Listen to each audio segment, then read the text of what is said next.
Conference of the United Nations on International Organization is now convened. The United States and the Soviet Union are now among the chief artisans of the new international order.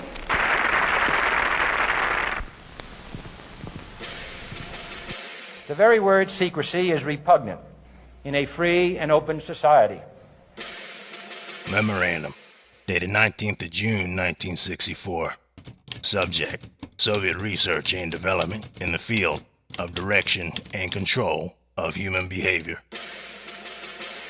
Current research indicates that the Soviets are attempting to develop a technology for controlling the development of behavioral patterns among the citizenry of the USSR in accordance with politically determined requirements of the system.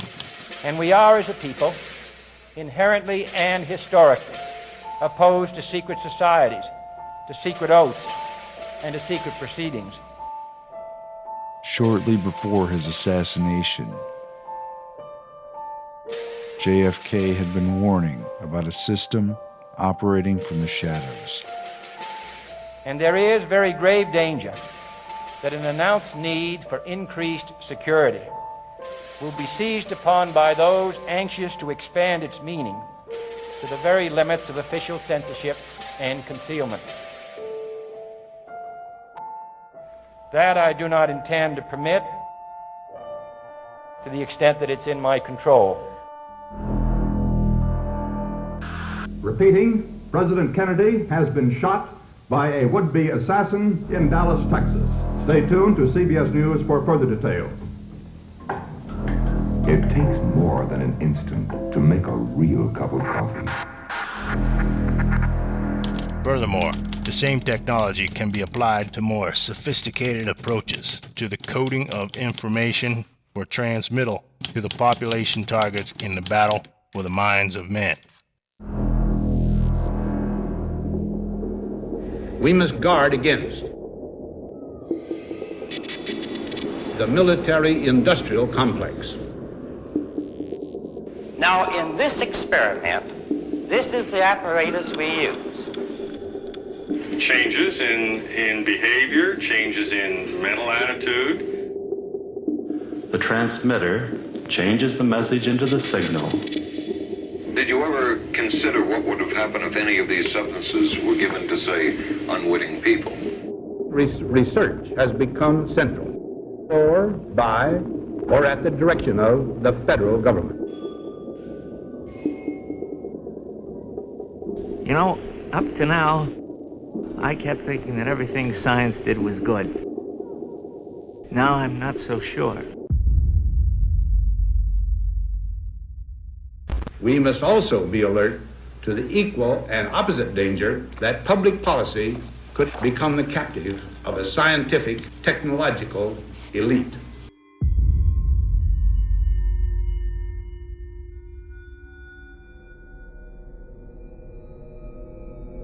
On April 13, 1953, newly appointed CIA Director Allen Dulles signed off on MKUltra, the CIA's top-secret mind control project. 3 days before that, he gave a speech on the battle for men's minds to justify it.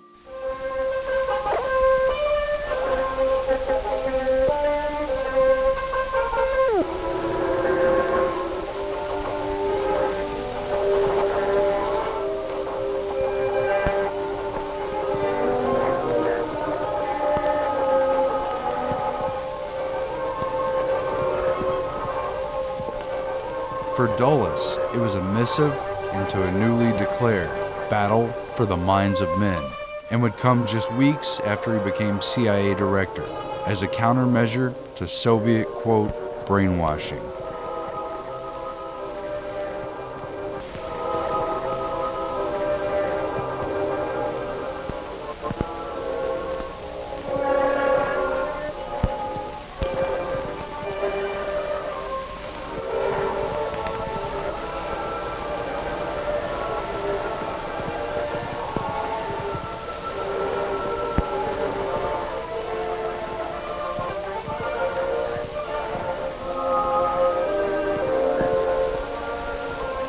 The speech effectively launched MKUltra and gave a plausible reason for the dark and disturbing research.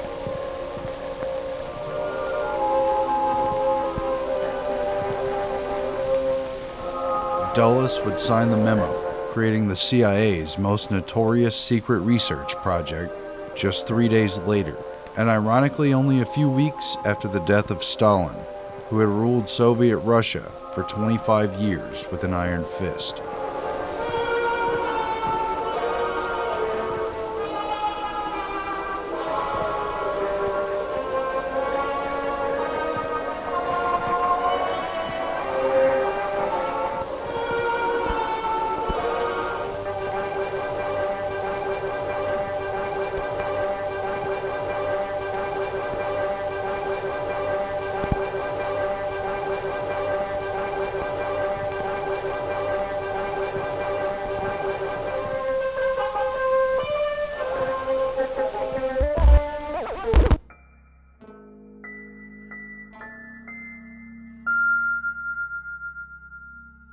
Super secret Project MK Ultra, as it was called, was carried out by the CIA from 1953 to 1964, and when it finally came to light during the Church Committee congressional investigations in 1975, it proved to be one of the most bizarre episodes in CIA history. It was often dismissed as a half-cocked effort of a paranoid Cold War spy agency. The public wouldn't even learn about the project's existence until the mid-70s. NBC News has new information on mind experiments done 20 years ago without the patient's knowledge, experiments funded by the CIA. A decision was made at the highest levels of the CIA to do testing on unwitting Americans. I hope I have a reasonable moral standard. MK was a cryptogram for the Office of Technical Service under the CIA's clandestine Science and Technology Division. The huge experimental endeavor would weaponize science and psychology under more than 140 sub-projects.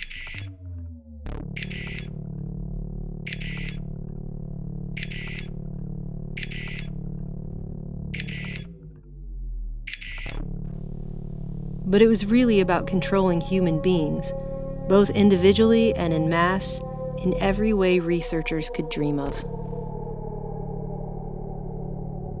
The initiation of MK Ultra would weaponize the techniques explored by big science, which for many decades had been funded and promoted by the Rockefeller, Carnegie, and Ford foundations, while the general public remains largely ignorant of the sinister experiments taking place under taxpayer funding and behind closed doors.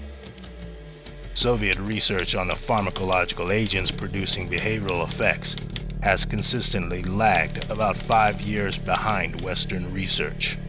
They have been interested in such research, however, and are now pursuing research on such chemicals as LSD-25, amphetamines, tranquilizers, hypnotics, and similar materials. Among other things, investigators found the CIA had been testing the drug LSD on unsuspecting humans. One man given the drug committed suicide. The committee was never... MK Ultra would mostly be remembered for its drug experiments.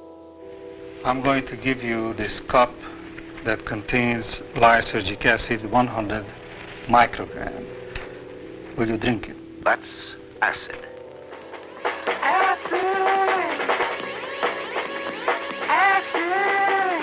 Characterized by hallucinations, illusions, distortions of perception and thinking.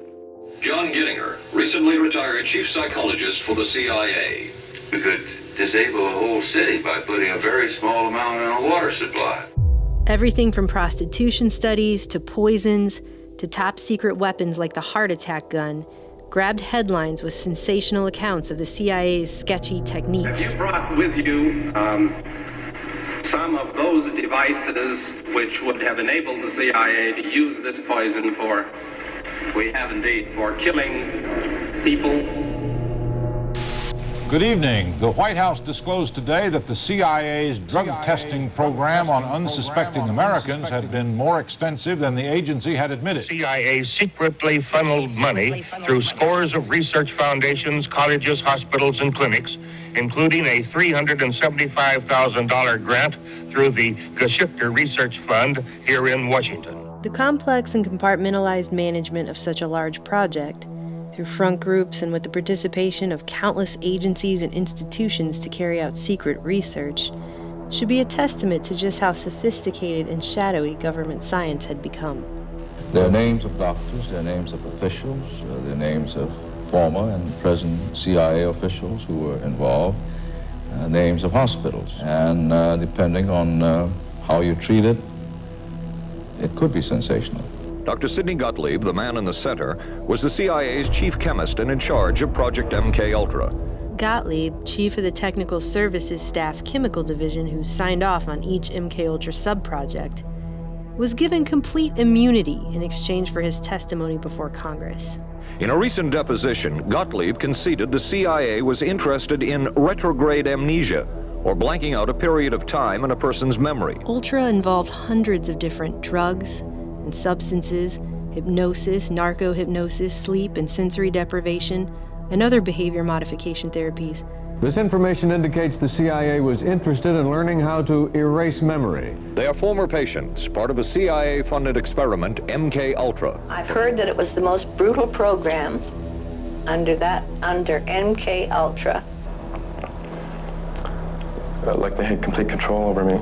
Tens of thousands of people across North America and the world were involved in these experiments. Drug testing on American citizens was more widespread than previously believed. They included experiments secretly involving hospitals testing drugs on terminal cancer patients and enlisting prisons to experiment on criminal sexual psychopaths. Military soldiers, civilians, inmates, hospital patients, and even children, without regard to consent. It is doubtful that any meaningful form of consent is involved in this case.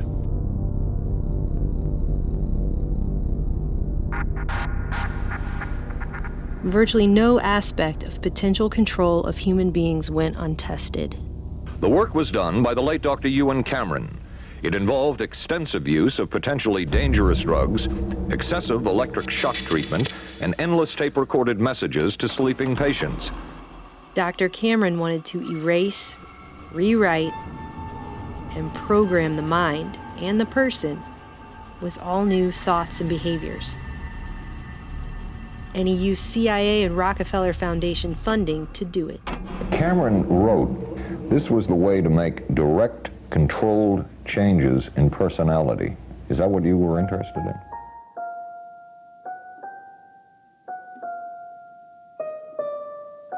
And it would say over and over again the actual words that the individual had said. And Dr. Cameron's idea apparently was that if somebody listened to this long enough, that it would represent some kind of a breakdown, and a breakdown in a psychotherapeutic sense. Some heard the same message 250,000 times. MK-Ultra itself had 149 sub-projects, at least that we know about. You see, in 1972, after President Nixon fired CIA Director Richard Helms, he ordered the destruction of all MK-Ultra documents. The committee was never able to determine the full scope of the program, since one-time CIA Director Richard Helms acknowledged that the program's records were destroyed in 1973 to avoid embarrassment. It's only due to a clerical error that 7 boxes of financial records were spared, which were later released via FOIA request in 1977. Because of this, the public will never fully know how far MK-Ultra truly went.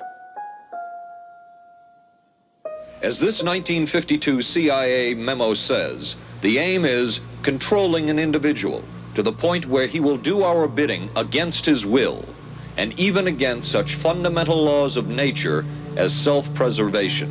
The CIA files that were made public were referred to in testimony by participants in the project, such as Dr. Charles Geschichter and Dr. Robert Lashbrook, as, quote, boilerplates. Cover files that Dr. Geschichter noted were not worth the paper they were printed on. So while we'll never truly know the particulars of the MK-Ultra sub-projects, what we can gather from these so-called boilerplate cover files is bad enough. The CIA did have a great interest in amnesia. Subproject 23 tested the effects of certain drugs on the central nervous systems of terminally ill cancer patients. Subproject 87 talked about purification of extremely high-potency allergens with, quote, greater potentiality. Subproject 115 studied the mentally disturbed and their environment to gain further insight into influencing human behavior. Subproject 40 investigated the feasibility of aerosols to deliver various psychochemicals of interest to the CIA on non-psychotic humans. Subproject 128 tested a method of rapid hypnotic induction, while Subproject 138 involved body antennas, personal tagging, radiant energy measurement, and remote polygraphs. But the most promising means of mind control would be largely downplayed, both in the hearings and the media.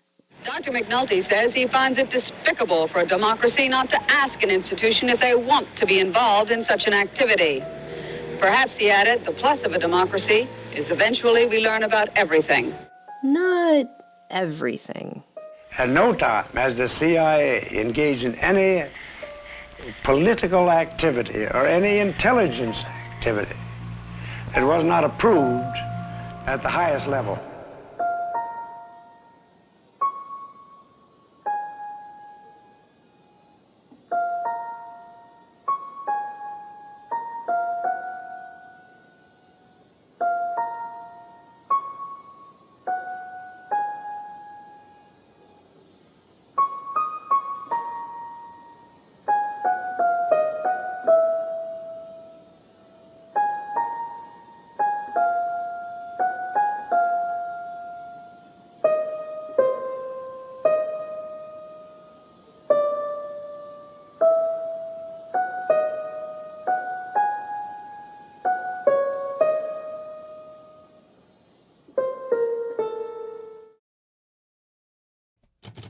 There are two major methods of altering or controlling human behavior.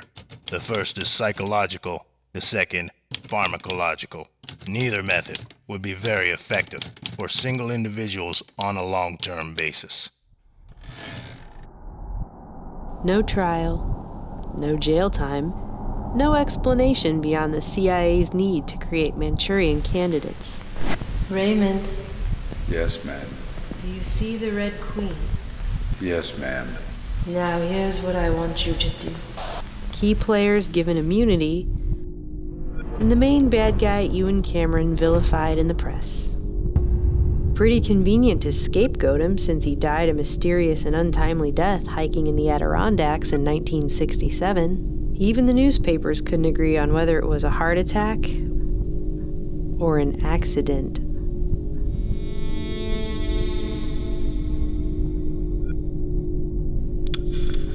No one knew that some of the men directly involved were the most well-respected and celebrated names published in leading scientific journals and defining the fields of psychology, psychiatry, and neurology. Men who simply went on treating patients as if nothing ever happened. And no one fully grasped that MKUltra was simply a dark hallway in a much larger labyrinth.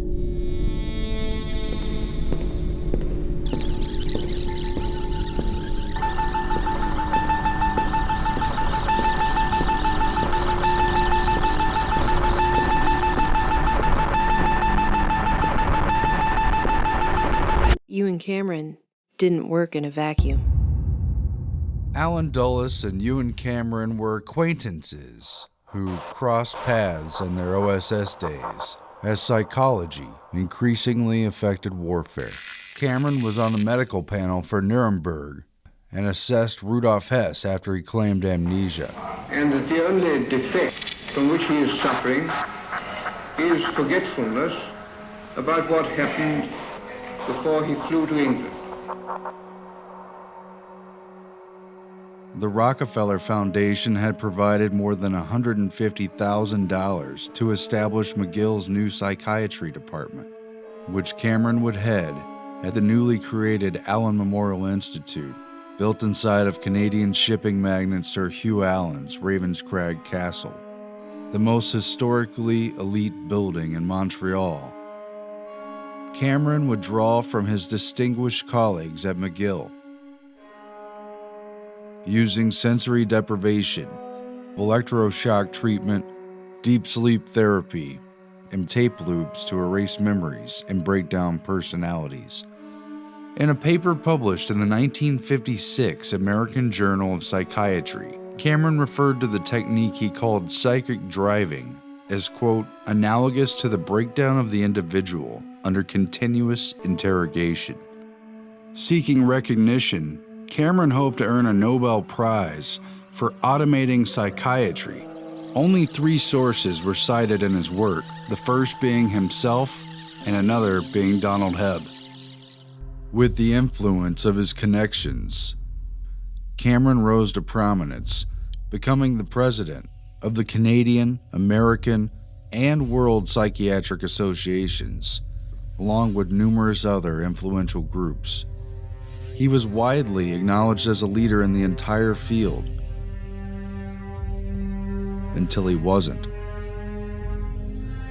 What a fine line there was between the work of a madman exposed in the worst of the files released on MKUltra and the respected and admired work of his closest colleagues at McGill, who even today are celebrated as the greatest Canadian minds of science.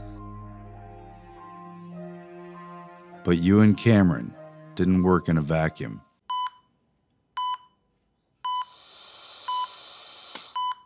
Stimulation at point 2, sensation in thumb and index finger, quivering, tingling. Point 3. I hear voices. It is late at night, around the carnival somewhere. 1934, Montreal, Canada, McGill University.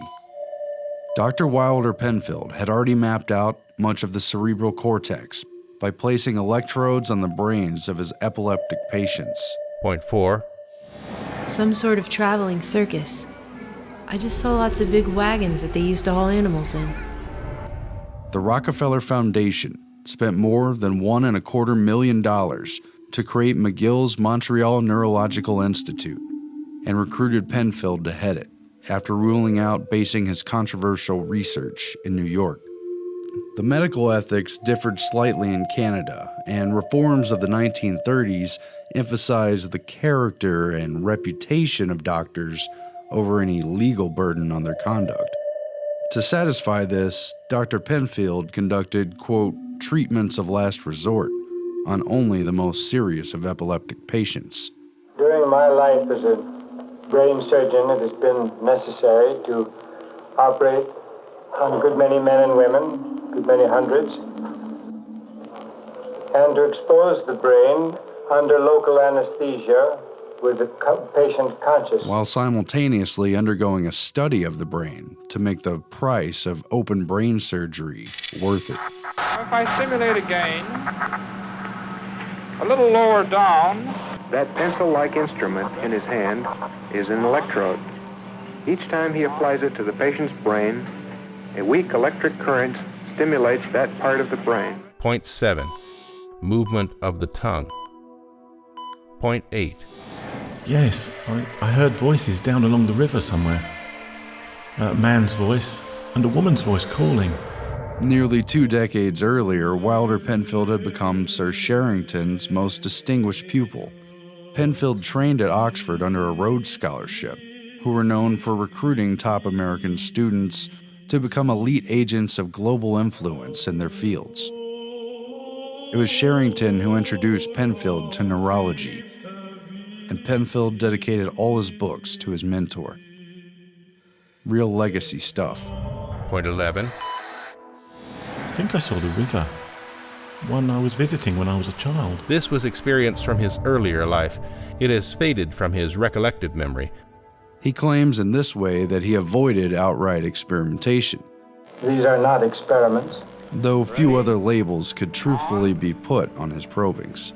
Is it true that one does not feel pain in the brain itself? No, it doesn't hurt to stimulate the brain. Ready on? I had a dream I wasn't here. I hear people coming in. I hear music now. An old song I heard on the radio. A funny little piece. These reenactments contained both visual and auditory elements in them. This was an incident of childhood which she could never have recalled without the aid of the stimulating electrode. You'll see how it evokes a body movement or a sensation. Ready? On. Buddy, did you feel anything? Yes, I did. What? I felt that my hand was numb. Electrical stimulation was carried out at 60 cycles, 2 millisecond pulses at 2 volts. Point 27. It is winter, and the wind is blowing outside, and I'm waiting for a train. Now, if I stimulate again, further forward. Ready? On. Kneel. Left hand is shaking. Left wrist is twitching. Left wrist is twitching. He's awake through all this? He's awake through it all. Left wrist is twitching. He can tell the surgeon things that will be helpful to the surgeon in terms of this brain mapping. That's why he's kept awake. That's why he's kept awake. In that process, we have stumbled quite accidentally on the fact that there is recorded in the nerve cells of the human brain a complete record of the stream of consciousness. And Penfield identified their association with areas of the brain for motor movements, for speech, for memory, and other complex brain functions. I seemed to hear little voices then, the voices of people calling from building to building somewhere. I do not know where it is, but it's very familiar. They seem to be run-down buildings. He even found parts of the brain that stimulated auditory and visual hallucinations, and where dreams were stored, or at least stirred from. Dream is starting. There are a lot of people in the living room. One of them is my mother.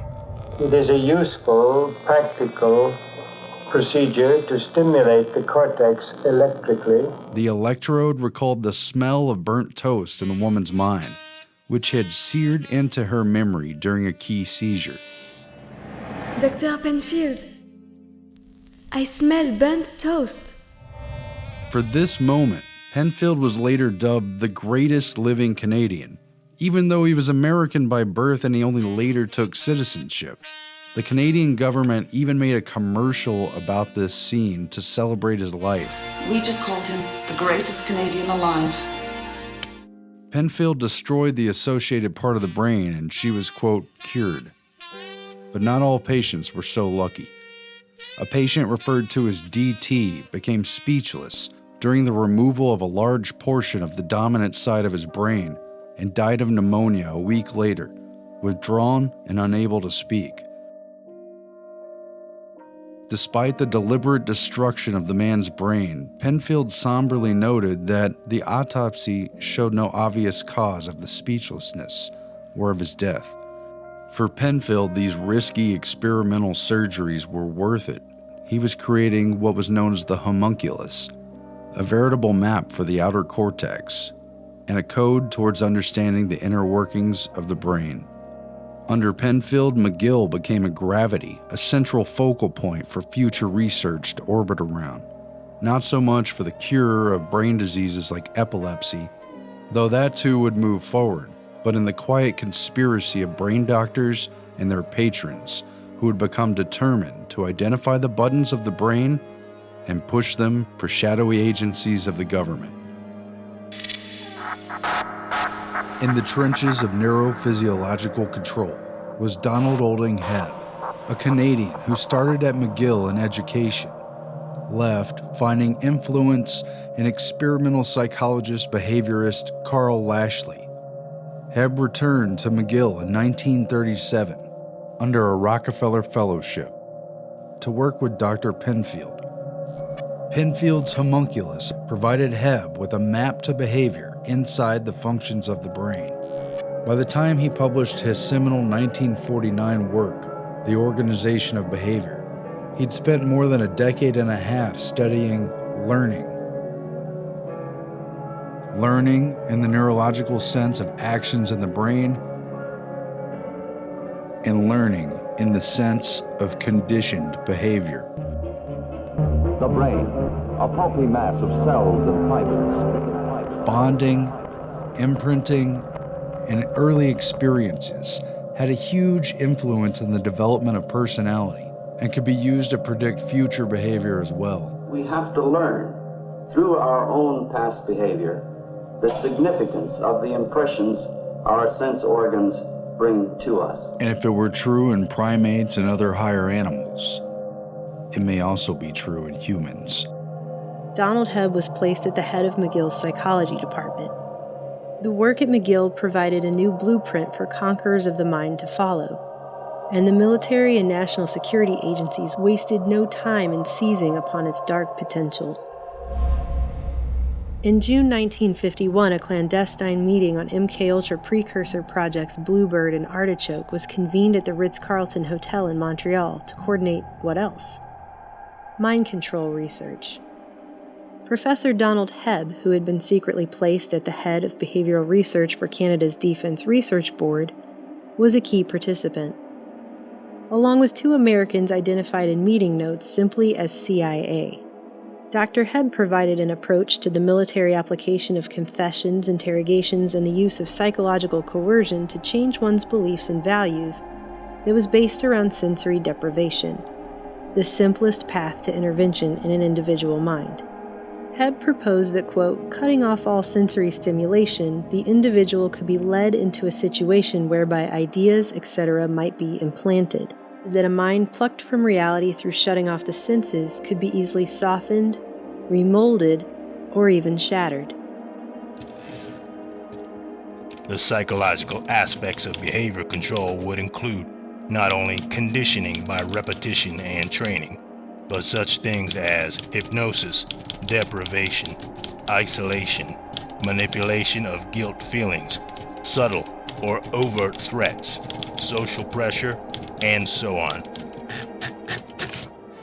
Tests are being conducted in Canada. He quickly received ample funding from the Canadian government, a CIA front group, and foundations like the Rockefeller and Ford Foundations to test out his sensory deprivation theories on graduate student volunteers at McGill. Looks to me like he's been in an accident. No, this is an experiment that took place at McGill University. Students volunteered to participate in this study of human behavior under extreme and prolonged monotony.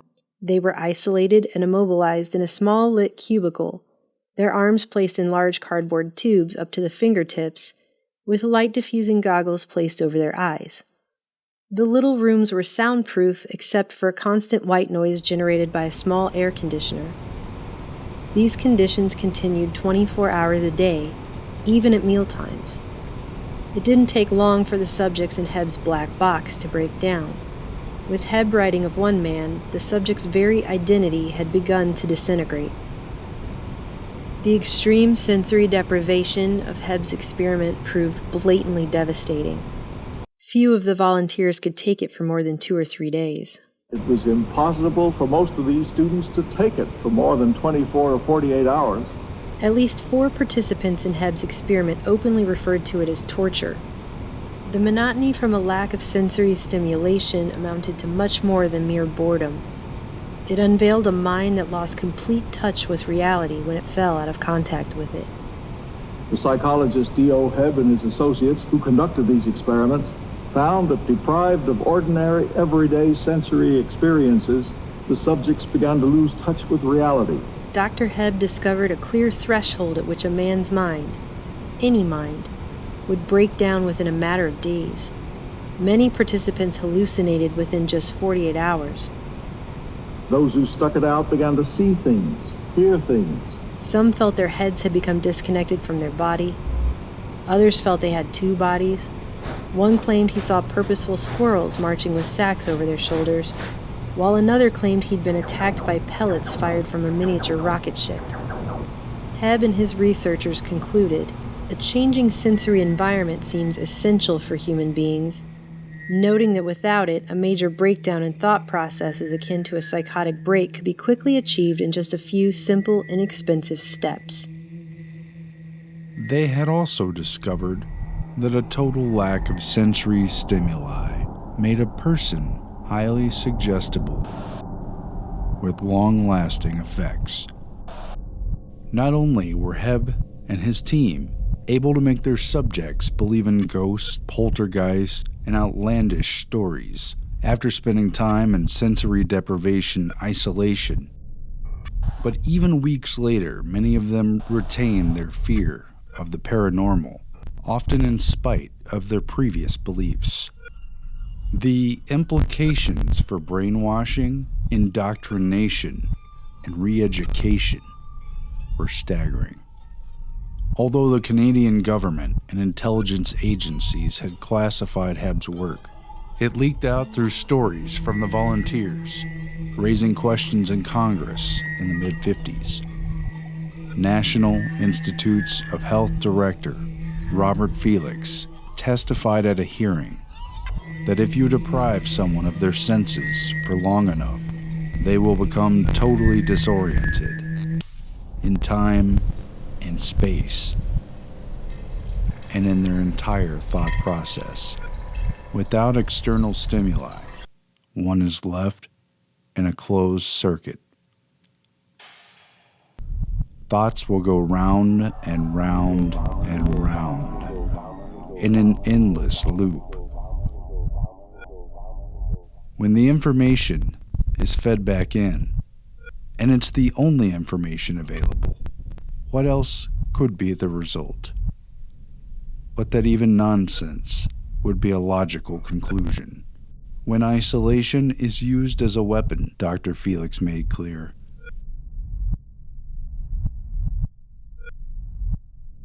anyone could be broken down by this technique.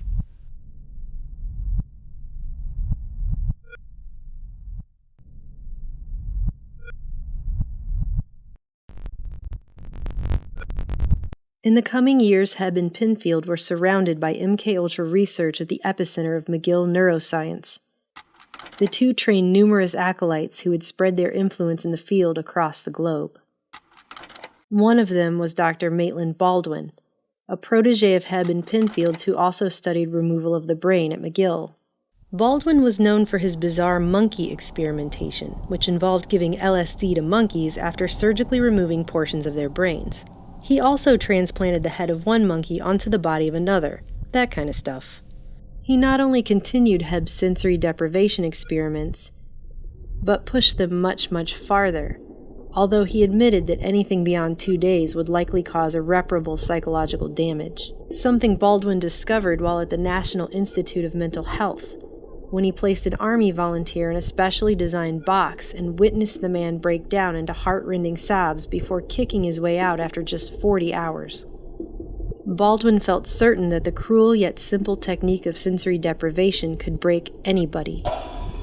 Regardless, authors Alfred McCoy, John Marks, and others have reported that Baldwin was quite willing to do terminal-type experiments in this area if the CIA would provide him with expendable subjects. History claims it was actually the CIA who declared Baldwin's proposal as immoral and inhumane. I hope I have a reasonable moral standard. Stopping it before he could begin, so he went ahead with monkeys instead. The results of his research remain classified to this day. Hebb had refused to go further in the interrogation experiments, and his funding was cut a year later. Hebb wrote to the Canadian Defense Board, expressing his frustration at doing the thankless work for the CIA while his research was suppressed and not allowed to be published. While the CIA turned to Hebb's colleague at McGill, Ewan Cameron, to continue the experimentation that Hebb had begun. Author Alfred McCoy claims that a lawsuit forced the Canadian government to admit Hebb's close ties with the CIA, including a 1963 briefing that coincided with the release of the agency's Kubark Manual, the counterintelligence interrogation and psychological torture manual based largely on Hebb's findings, in addition to granting Hebb a special CIA security clearance in 1964. Ultimately, Hebb, a respected university figure, was willing to go only so far with his debilitating research.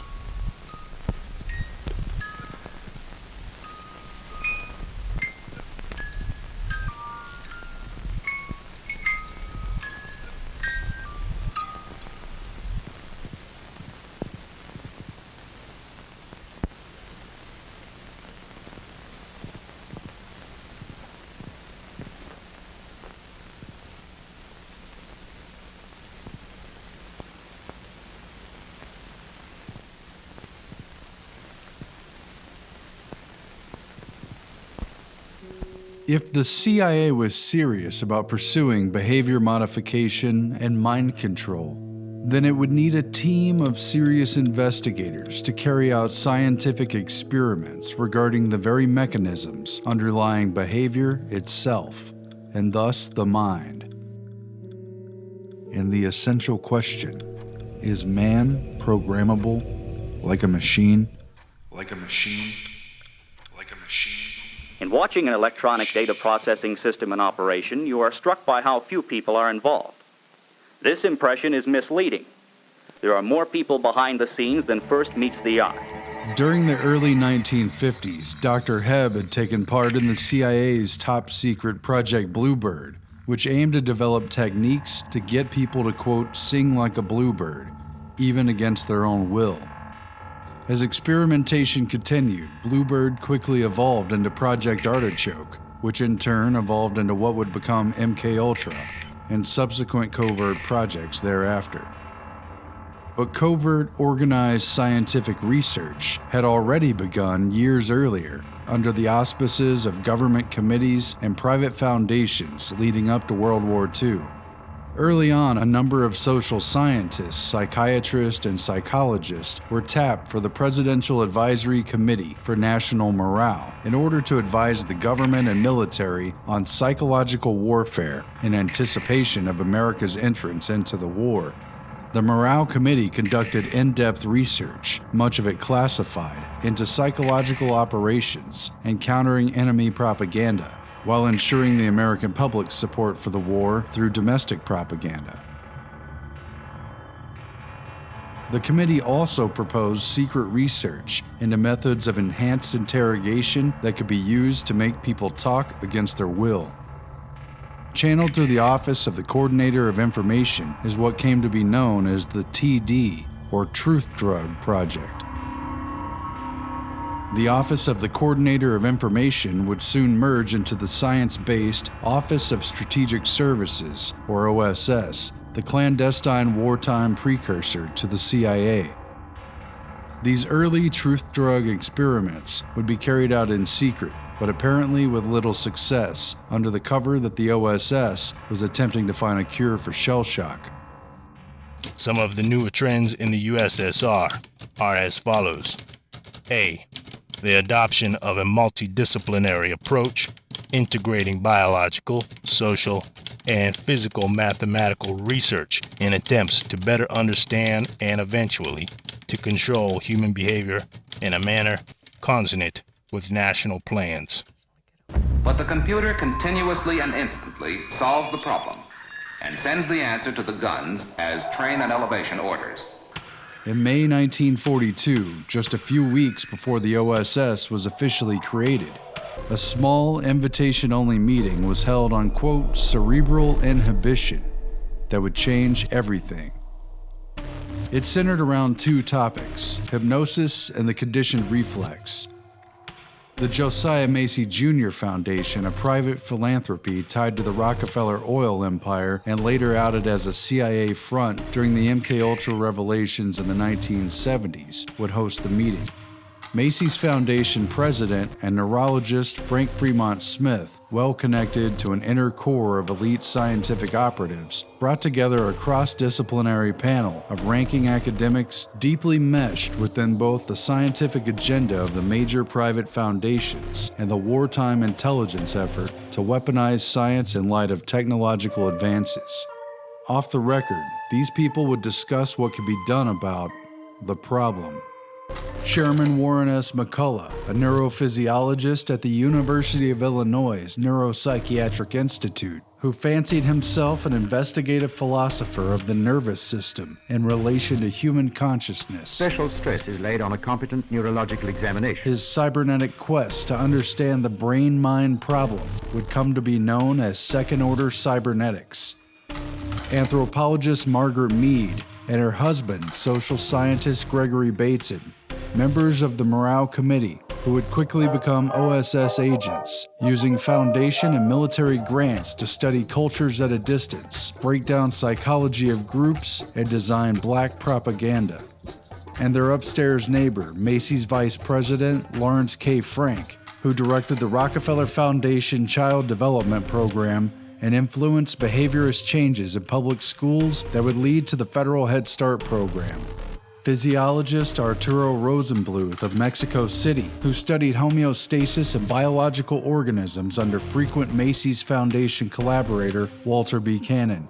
Rosenbluth's work with math prodigy Norbert Wiener was now on the verge of a breakthrough that would alter our society forever. And psychoanalyst Lawrence Kuby, another member of the Morale Committee who would carry out unethical truth drug research for the OSS alongside future MKUltra contractor George Hunter White. This man worked on some of these programs. He would write of his work, "It was fun, fun, fun." Kuby would later reflect on his experiments on prisoners with White, writing, "I look back fondly on those days. What great fun we had." Trained in psychiatry and later as an experimental neuropathologist at the elite Rockefeller Institute for Medical Research, Kuby studied under Penfield's mentor, Sir Sherrington at Oxford, where he developed a significant theory that neuroses escalate due to excitation waves that build up tension by cycling through closed loops in the nervous system. The leading topic at the 1942 Macy's Conference was the covert use of hypnosis, presented by FBI asset Milton H. Erickson, a pioneer of implanted hypnotic suggestion, who would later contract with both the OSS and CIA. I understand you've never been hypnotized. No. Close your eyes. Take a deep breath. Let it seem to you as if many minutes have passed. And you're beginning to learn to go into a trance. That's right. That's right. I want you to go deeper and deeper into the trance. Though there are no published records from this meeting, psychologist Lawrence Kuby, a key member of the Macy's Conference, wrote about their work together in his 1939 paper on experimental neurosis in man, where he explains how Erickson is able to implant false memories and hypnotic commands into subjects who later display the fearful symptoms of neurosis. Kuby describes how, quote, psychotic emotional storms could be triggered on command by hypnotic cues. And you do not know the answer to that question consciously. And an OSS plot to send coded messages through hypnotized couriers. You can ask a subject to develop an amnesia for certain experiences, or certain classes of experiences, for certain attitudes, for certain learnings. Because in the hypnotic trance, then you need merely to direct the ideas to which the subject is to respond. Your unconscious mind can forget about it, you know. All you have to do is let things happen. Hypnosis rolled over into the group's second presentation on the conditioned reflex, presented by psychologist Howard Liddell, who established Cornell University's Behavior Farm Laboratory, where irrational stimulus and response patterns were found to trigger artificial neurosis in sheep and other animals. A devotee of Russian physiologist Ivan Pavlov, Howard Liddell used the techniques of conditioned response that Pavlov had developed. I'm myself somewhat of a disciple of Pavlov. To study the conditions between the central nervous system and emotions. These experiments proved that motivations like hunger could be exploited, and the psychological response to stimulus, whether pain, fear, or reward, could be gamed to create experimentally induced neuroses, which is little different than torture. Like other Macy's attendees, Liddell had been recruited by the National Research Council, which had, with Macy's Foundation funding, formed a number of emergency committees, including a division of anthropology and psychology. It was in this spirit of marrying science and research to efforts in espionage that the meeting commenced. entangled in the secrecy and urgency of the war. If you are working in a defense-related area, your plant must be a strong island of vigilance amid the potential security threats on every spot in our nation's defense against the spy. But the most important conversation happened in the lunchroom when Arturo Rosenbluth told the other attendees about his work with math genius Norbert Wiener on so-called teleology and goal-seeking devices. As it turned out, the behavior of organisms and machines could be neatly and simply modeled around the feedback loop. Margaret Mead was so riveted that she chipped a tooth, though she didn't realize it until later. She said, recalling the meeting, it was 1942. When you really had the design of what needed to be done. Its members dispersed to tend to their roles of wartime scientific research, but the Macy's group would not end there. 10 more Macy's conferences were planned on what the group informally called the Man-Machine Project, a new science of control based largely on Norbert Wiener's work. During the First World War, Norbert Wiener studied artillery fire as a soldier and math expert with what was then primitive equipment. 1 to 4 bursts move along the course of your plane, keeping pace with you as the fire control instruments supply predicted firing data constantly. The target sighted, direction, angular height, and altitude readings are taken at several points along its course. By World War II, Norbert Wiener had automated anti-aircraft artillery fire, along with his partner, electrical engineer Julian Bigelow. The anti-aircraft gunner cannot rely on dead reckoning. His leading must be a careful mathematical calculation. It was one of the outstanding achievements of the war, improving accuracy to a science. Whether tracked by optical sight or by radar, the information is fed by electric cable to a director. And we now have the basic elements of a differential. This mechanical quiz kid digests the data and automatically computes the right lead. The other 2 parts then are inputs. The sum is 6 inches. It used automatic tracking systems that would make decisions or adjustments based on the feedback of changes in course, speed, or wind. So they will fire not at where the target is now, but at where it will be. It was all negative feedback, really. The calculus of the space of what hadn't quite happened yet, like a duck hunter. Wiener's goal-seeking machines would lead the target and time the intersection of the bird and the shot. The potential maneuvers are weighed and considered, then done or not done, like an arm extended to reach for a glass, moving exactly the distance needed in order to grasp it. Intricate activity in the nervous system carries out muscle contractions or muscle inhibitions countless times over, keeping the body on track to grab the water that the mind wants to drink. What if the brain worked like a computer? If so, could it be decoded and reprogrammed? You could see from this that if you knew when to make changes and what changes to make, you could continuously defeat the predictions.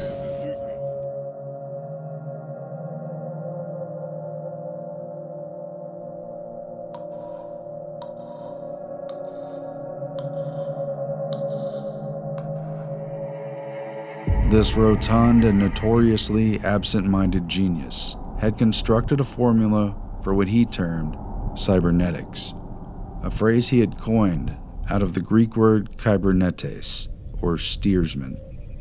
His 1948 book, underwritten by the Rockefeller Foundation and written primarily for trained scientists, summed up cybernetics as control and communication in the animal and the machine. Its popularity triggered the 1950 follow-up, The Human Use of Human Beings, Cybernetics and Society, dropping the heavy math that outlined a whole new era. Our first assignment was communication, maintaining the nerve system of the arsenal of democracy. Communication. It was during these interwar years and at a confidential meeting in Princeton that Warren McCullough in his words, began conspiring with Rosenbluth and Fremont Smith on the interdisciplinary meetings to follow. By the time the Macy's Conference reformed in March of 1946, they knew, in principle at least, that the brain and the computer had a common link in their operating systems.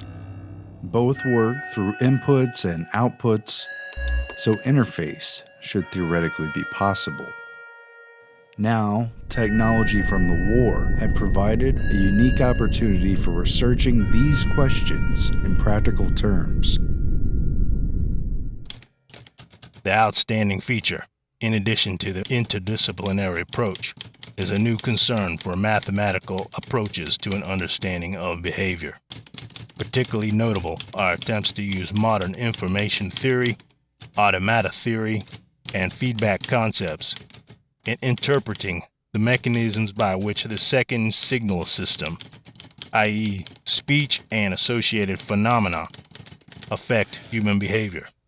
The first official Macy's Cybernetics Conference was held in March 1946, just a few months before the passage of the National Mental Health Act, which gave the federal government a new mandate, not just to treat, but prevent mental illness, establishing the National Institute of Mental Health. Known during the first 6 meetings by the longer title, Circular Causal and Feedback Mechanisms in Biological and Social Systems, these cybernetic conferences combine the innovators of the physical and biological sciences with those of the psychological and social sciences to tackle the, quote, comprehensive study of man. Thus, the core Macy's group expanded to include Norbert Wiener, an MIT mathematics professor and child prodigy who earned his PhD from Harvard at age 17 and studied under mathematician and political philosopher Lord Bertrand Russell, author of the seminal book establishing the modern rules of logic.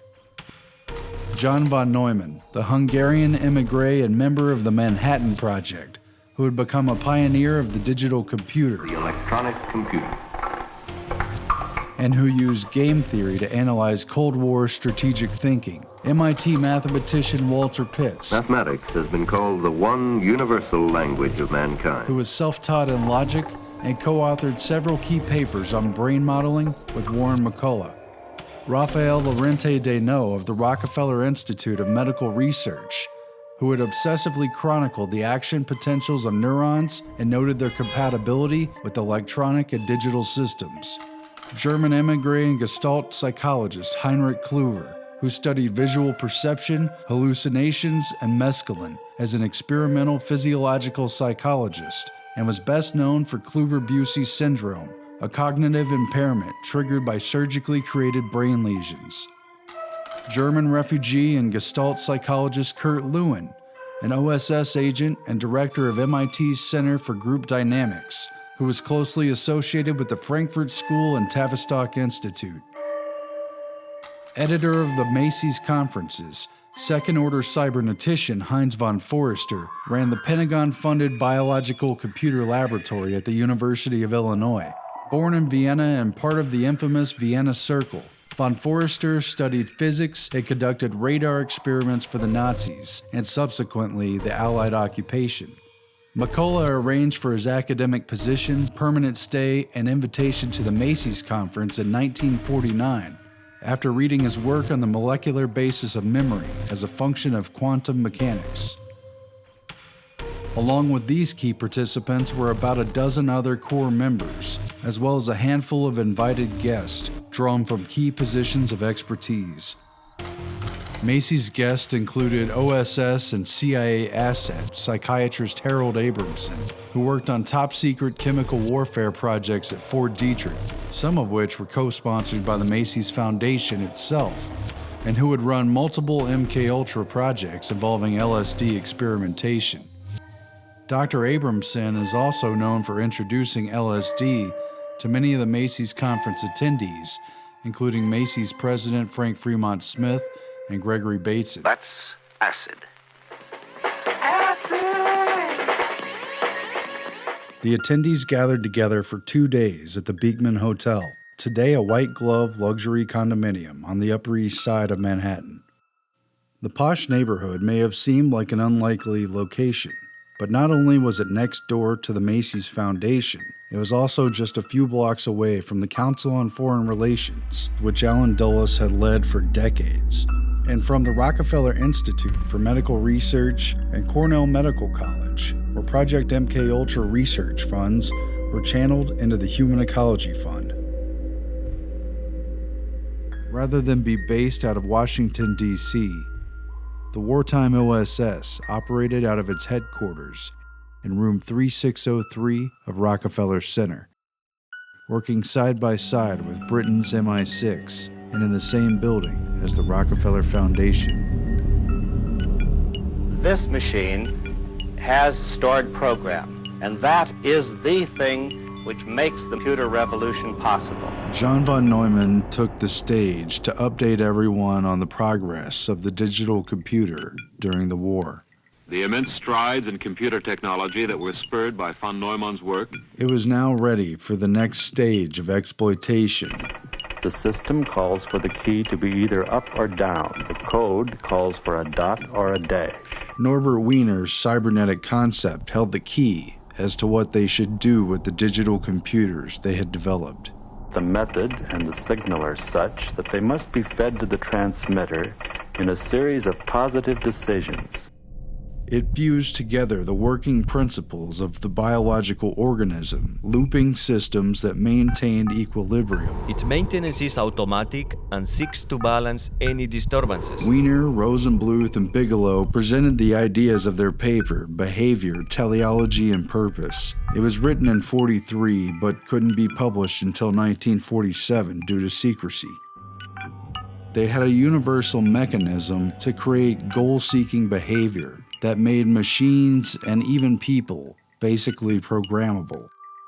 On the influence of a feedback system, Wiener stated, "The existing natural reflexes are essentially part of the same mechanism that can inform all purposeful activity in automata.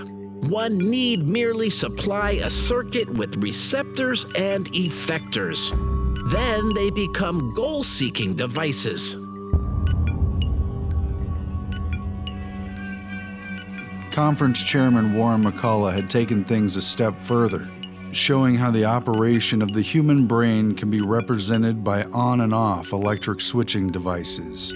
It is stop or go, on or off, one or none. His 1943 paper with Walter Pitts on the logical calculus of neuronal activity introduced the concept of the neural net and showed how the communication of neurons could be modeled by a digital computer. The mind, in contradistinction to brain and behavior, emerged in the 1950s as a legitimate object of experimental research. The neural nets project of McCullough and Pitts spearheaded this cognitivist turn in the 1940s. Science of mind thus became a science of signals based on binary logic. Neural nets bridge the gulf between body and mind, matter and form. The comparisons between the central nervous system as an electronic machine and the digital computer as an artificial brain boiled down to questions of logic, mathematics, and the very nature of reality itself. Very simply, in the first place, I wanted to find out what was going in the brain. For McCullough, it was always an esoteric quest to find the nature of reality in quantifiable and technical terms. Head of the Department of Cybernetics at MIT, psychologist, psychiatrist, neurophysiologist, engineer, mathematician, American, a confirmed eccentric, a genuine Renaissance man. The first answers to his questions came during the tail end of World War I. Yale's wartime ROTC training instructor in chemical warfare was none other than Professor Bertram Borden Boltwood, head of the chemistry department and an expert in chemical warfare. Boltwood, who'd come from a wealthy family of skull and bones initiates, was on the front lines of discovering the inner world of the atom, and the first to discover evidence of radioactive decay of uranium and lead. A chosen initiate, Professor Boltwood invited young McCullough to his home to discuss the hidden history of science from its mysterious beginnings. It was just before the Great War ended that he invited me to his home for an uninterrupted talk. He complained to me of his increasing forgetfulness and asked me to spend one evening, 5 p.m. to 5 a.m., with him to illuminate the larger picture. He grabbed me by the hands and intently revealed to me the hidden history of science from its mysterious beginnings. Knowledge was passed down through the centuries and closely guarded by the initiates. Between ancient Egypt, Mesopotamia, the Phoenicians, Babylonia, and beyond. All shared the mysterious keys to governing early civilizations. Cybernetic at heart, these inherited secrets fueled the minds of the ancient philosophers and mathematicians. Thereafter, priest classes, secret societies, and elite organizations of learned men. After summing up this history of scientific progress, he paused. The room went silent. And he said, if you want to get behind the fake explanation of how our world comes to be as it is, then you must find the facts for yourself and accept nothing in addition but logic and mathematics. In an interview years later with counterculture icon Stuart Brand, Margaret Mead and Gregory Bateson admitted that McCullough constructed the meetings around a, quote, grand design, shaping who would speak and in what order over a 5-year period. When Brand asked Bateson what McCullough's grand strategy was, Bateson simply replied, "Who knows?" What was the common code between the communication of the nervous system and the computer's binary processing language? They wanted to show the effect of the physical world on the mind in statistical terms with data. Input, output. Eventually, all the entities will sync to the dominant, whichever is making the most accurate and reliable long-term decisions, whoever is setting the pace and the trends, which could carry out any number of simultaneous calculations and feed back into the mental loop.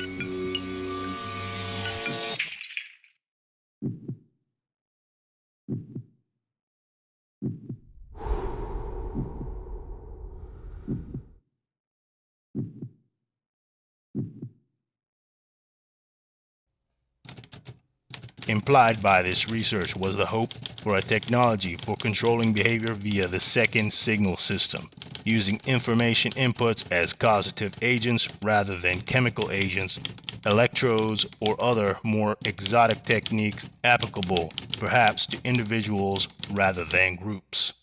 See, this new trend, observed in the early post-Stalin period, continues. By 1960, the word cybernetics was used by the Soviets to designate this new trend. This new science is considered by some as the key to understanding the human brain and the product of its functioning, psychic activity and personality, to the development of means for controlling it, and to ways for molding the character of the new communist man.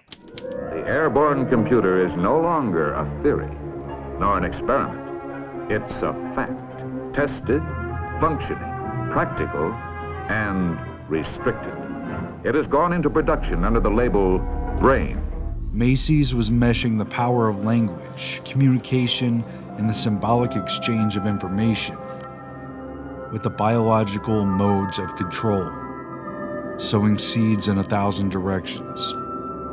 A psychologist was involved in this experiment, along with a biophysicist and a physiologist. This was the birth of personal computers, robotics, satellites, and artificial intelligence. From the very beginning, models created in the digital computer of the brain were also inversely symbolic of the mechanization of the mind, which might one day be conquered one neuron at a time. As he finds the correct path, he registers the information in his memory. Theseus is an electrically controlled mouse. He has the ability to solve problems by trial and error means and then remember the solution. And something perhaps akin to a brain. counterpart to Macy's. The Ratio Club was formed in 1949 in the UK. McCullough gave the keynote at the first meeting. Alan Turing, W. Ross Ashby, Gray Walter, and Donald McKay were among its most important members. Now meet Dr. Gray Walter of Bristol. His mechanical tortoise has an electronic brain which functions like the human mind, sensitive to both light and touch. Dr. Walter says that his electronic toys work exactly as though they have a simple 2-cell nervous system, and that with more cells they could do many more tricks. But Gray Walter was more deeply involved in the study of brainwave activity itself. Present-day radio and television techniques afford an opportunity to probe into the brain. Mapping the relaxed states of mind characterized by alpha waves, and Walter was the first to experimentally produce changes in brain waves through the use of flickering light. Now I'm going to flash a bright light at you. Keep your eyes closed, and please try not to move. That's good. Gray Walter had also worked closely with Norbert Wiener, introducing him in the early 30s to the then mysterious field of brainwave interpretation. For each stimulus to a sense organ starts not one, but a train of impulses which are easily followed electrically with a cathode ray or other oscillograph. The discussion began at von Neumann's request, a conversation about consciousness as to whether there is an anatomical substrate for what has everybody knowing things. Von Bonnen held it was probably not cerebral cortex that determined awareness, but more likely something in the midbrain, and I suggested the importance of the thalamus. Fremont Smith went into the different degrees of consciousness from full attention through twilight states to sleep and hysterical amnesias. Molly Hauer described the stimulation of the cortex she witnessed under Dr. Penfield, which did not disturb the patients, yet threw them into a panic when stimulation caused vocalization resembling speech. The distinction between consciousness and awareness. Members of the Macy's conferences, including Frank Fremont Smith, Margaret Mead, Clyde Kluckholm, Henry W. Brosen, and Molly Harwood, also sat on the governing board of the International Committee on Mental Hygiene. Oh my God. Oh no, don't let them take me in there. Headed by John Rawlings Rees, creator of the Rockefeller Foundation-funded Tavistock Institute and the British Army's chief psych warfare expert during World War II. Mental hygiene went global, and a massive conference was convened in London in 1948. Can serve as a springboard for more meaningful discussion and think about the nature of the problem. To mold the post-war New World man, starting inside his own head. Because it enables the individual to fit into an orderly system. Being a member of an organized group offers a basis for emotional stability to every man. Heavily funded by the British and American governments and the private philanthropic foundations, it almost seemed like a global Manhattan Project for the mind was kicking off. But we all have our problems.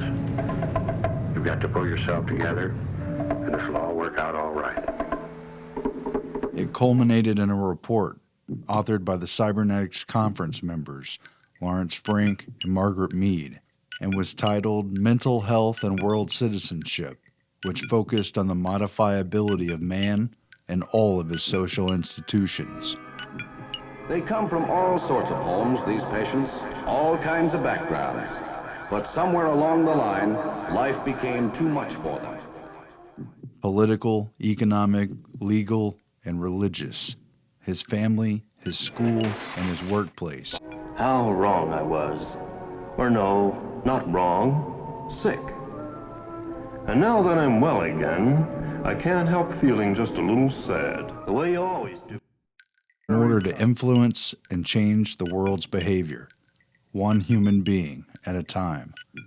It stated, quote, "The sciences of man offer the hope of a new approach to the problem of war and a world community, and it is the ultimate goal of mental health to help men to live with their fellows in one world, so that men can live together in peace with each other." Reinforced shock treatment, help Fred to draw away from his feelings of antagonism and suspicion and move closer to reality. Because of this, they determined, quote, the goal of mental health has been enlarged from a concern about the development of healthy personalities to the larger task of creating a healthy society. But whatever the mode of treatment, it's essential that it be supplemented by an atmosphere of security and calm. The effective hospital must always serve as a refuge for its patients, a place where they can live quietly during that period of reorientation in which they learn how to achieve a better adjustment to the world outside. Out of the conference, a supposedly scientific World Federation of Mental Health was established. John Rawlings Rees left the Tavistock Institute to become its first president, a seat that both Fremont Smith and Mead would later fill as well. The group's motto, borrowed from the UNESCO Constitution, was, quote, since wars begin in the minds of men, it is in the minds of men that the defenses of peace must be constructed. The problem became one of communication between man and machine, between machine and machine, between machine and man. There was a large military presence at the Macy's cybernetic meetings. Perhaps not surprising given how many contracts its core members had with Naval, Air Force, and Army research, all of which were later exposed as routine fronts for CIA endeavors. These meetings bring together field representatives, simulation data people with their background of environmental information, and military personnel, the ultimate users of the programs. The Office of Naval Research had its own branch for investigating physiological psychology, basically another name for cybernetics. Man, which we have put in between two already known machines. Man is a predictor and says, I shall continue to do whatever my last solution predicted will be right, so long as no detectable difference arises. I'm very curious to know just how far we can push this human operator. Would you please describe? In which part of the brain should they screw the spark plug? So we have the human operator surrounded on both sides by very precisely known mechanisms, and the question comes up, what kind of a machine have we placed in the middle? What kind of a machine is man? The needs that power the human machine, that influence human behavior. Let's take a man. Any man. Man, the maker. Tools would give him control over his own world, organization, and extension, using strategy for dominance and survival. You see, in the chain, the end man sends a message and then he has nothing else to do.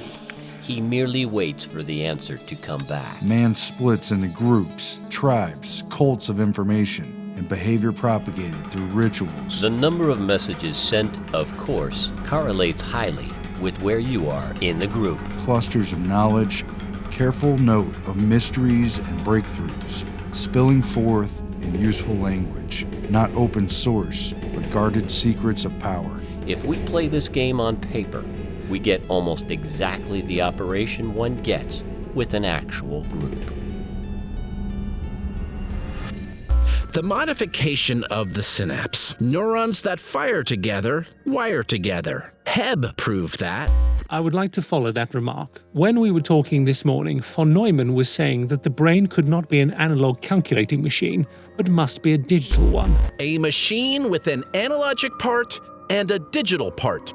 So the analog part is able to create analogies that mirror observed actions in human beings with whom we communicate. Such a device may also use data from previous experience to predict the future. A tapestry woven from the memories of past sensations. What are you? I can't tell where this is going. Depends on where you walk to. Curiouser and curiouser. What kind of place is this? What I see when I look at you is, in fact, my image of you. Or you see your image of me. The how of using our senses is a deeply concealed body of knowledge. Very few people seem to realize the enormous theoretical power of this distinction between what I see and what is actually out there. Most assume that they see what they look at, but the map is not the territory. What gets from the territory to the map, i.e., from the outside world to the brain, is news of difference, motion for instance. If there is no difference in the territory, there's nothing to say on the map. After creating his neural nets model with pits, the McCullough's MIT team would write what the frog's eye tells the brain: perception. Our brains translated and converted analog symbols embedded in our sense receptors into digital data in our brain. It isn't reality that we see, but rods and cones interpreting the shapes and shadows and colors of the real world. For frogs, it meant an eye trained to see primarily flies and bugs, a worldview that was easily tricked and fooled by forms and puppets and other forgeries.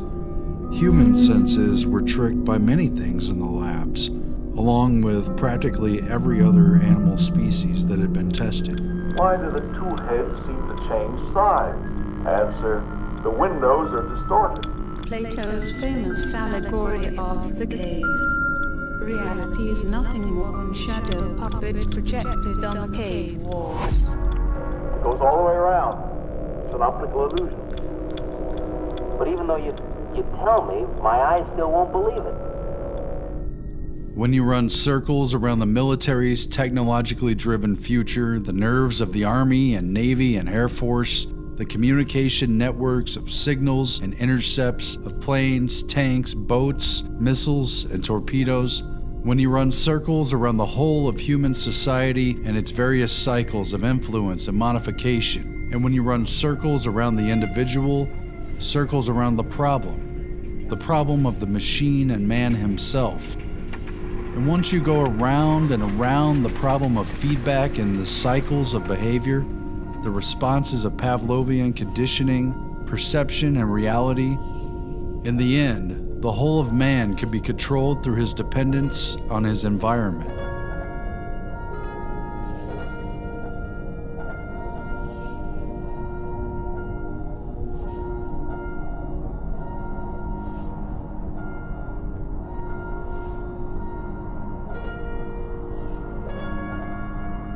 Because the mind is contained within the brain-body mechanism, and thus isolated from the outside world, it is entirely dependent upon information derived from the senses.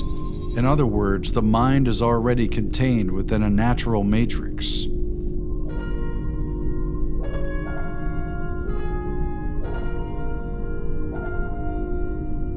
Focused on communication, their main purpose of indicating to what extent science suffers from the babble of its many tongues, and hence how necessary it is for us to learn to speak again to one another.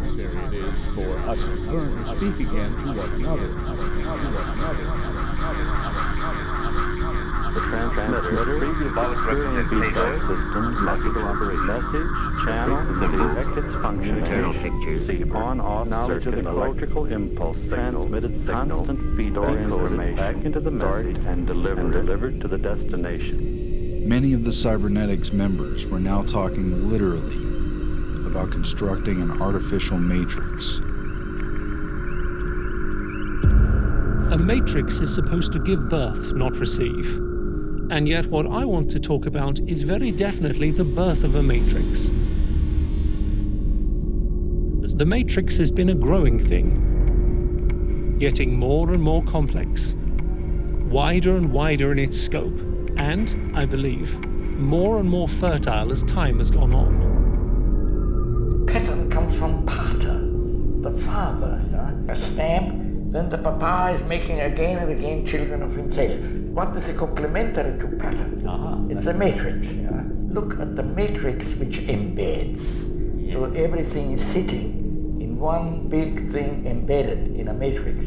As Alex Bavelos of MIT noted in his group dynamics studies, we are attempting now to describe the operation of a net in terms of the probability that there will be a message from A to B in a given time period. We plot the net as a matrix.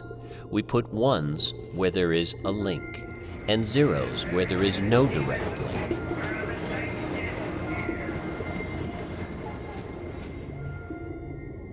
At stake was the unveiling of an entirely new paradigm, one which encompassed a holistic view of control that could potentially govern the world and the mind. The system they came up with required that individuals and society be placed in a common communications network. The eye of the beholder sees a strange new technology. It all centered around man-computer symbiosis. Things are going to be considerably better for a lot of people when and if we ever get changed over to an essentially electronic base. As this network evolved, the internet developed into an artificial nervous system. Like other Macy's attendees, J.C.R. Licklider had been activated by wartime research. His experiments in modeling the human brain with psychoacoustic factors at Harvard overlapped with secretive contract work that revolved around how the human nervous system reacted to electronic stimuli. Behavior tied to appetite was couched in the same terms as that for self-steering torpedoes and self-training guns. Like so many computers, machines, and other controllable factors, man could be placed in a technical loop and his behavior modified. Yes, I see. Do go on. A psychologist and computer scientist, Licklider embodied the connection between cybernetics and Cold War air defense, which was largely based out of Boston and MIT.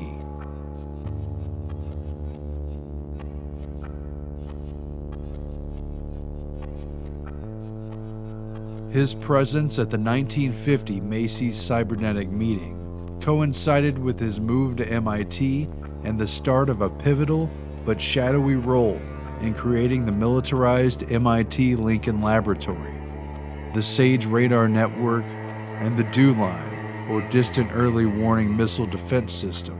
A radar early warning line north. A system which relied upon the very command and control communication networks that Norbert Wiener and others at Macy's created.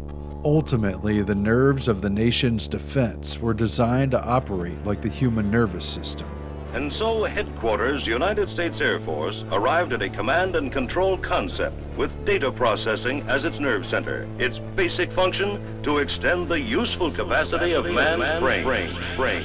Switch to digital communication technology, aided and abetted by satellite. The melding of computers and communication. A fact which influenced Licklider's vision for a networked and interconnected society. And then to interconnect each of the computers to each other to form a fully connected network. That would eventually culminate in the DARPA-created ARPANET, the forerunner to the modern internet. Research now going on will someday permit a network user to log in. Will someday permit a network user to log in. Will someday permit a network user to log in. Will someday permit a network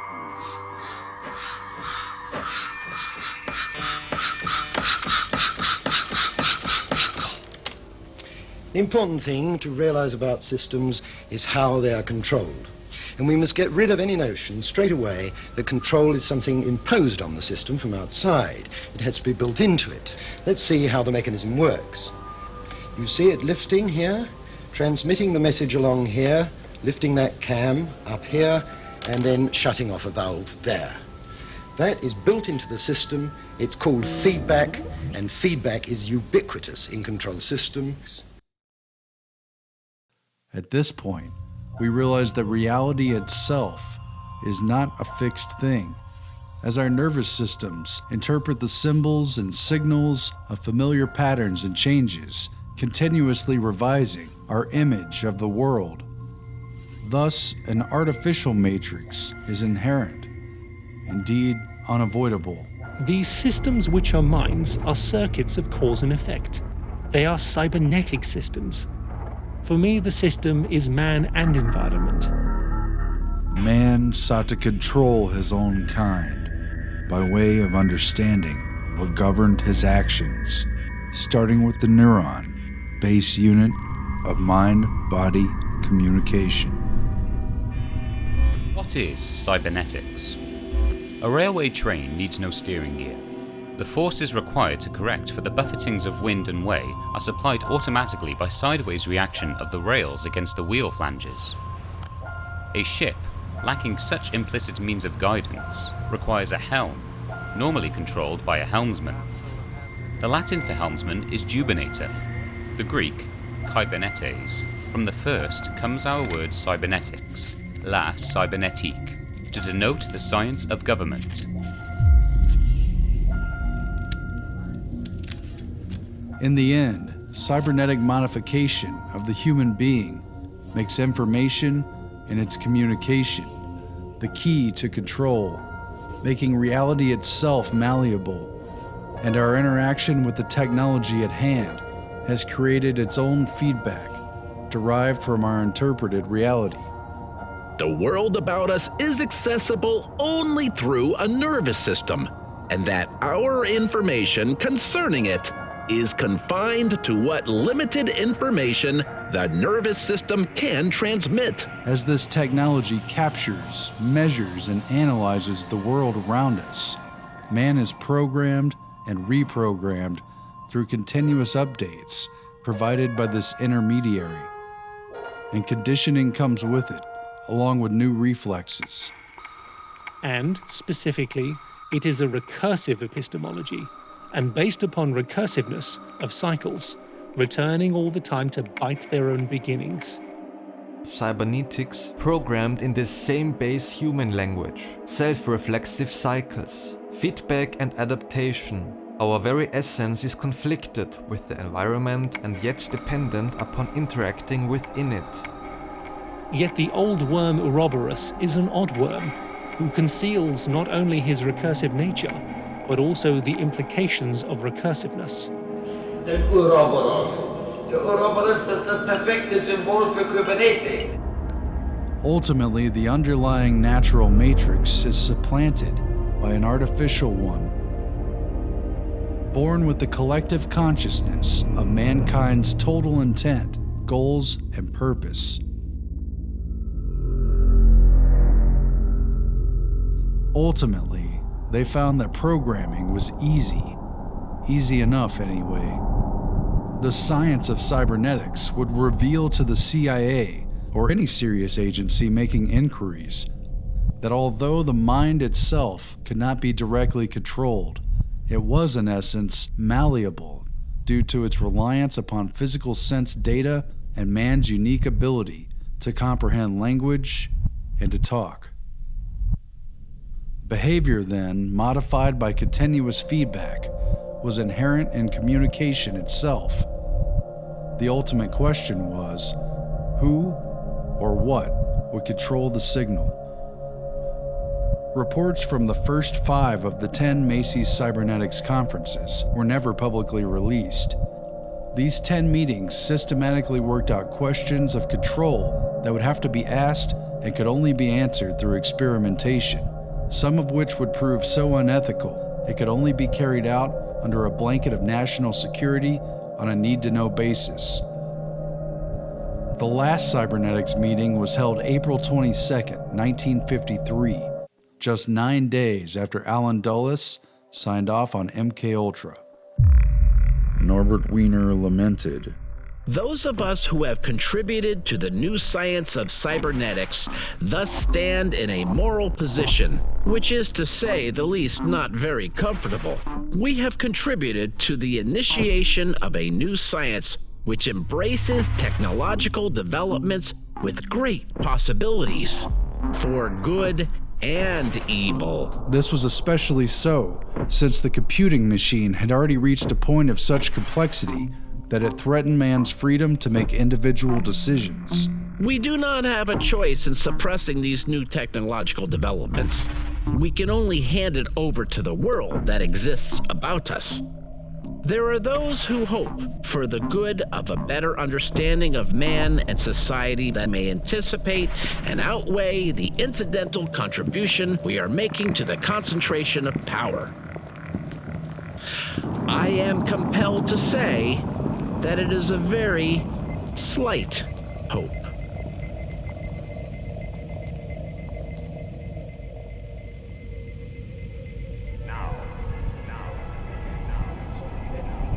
But it had to be done. It had to be done. It had to be done. It had to be now.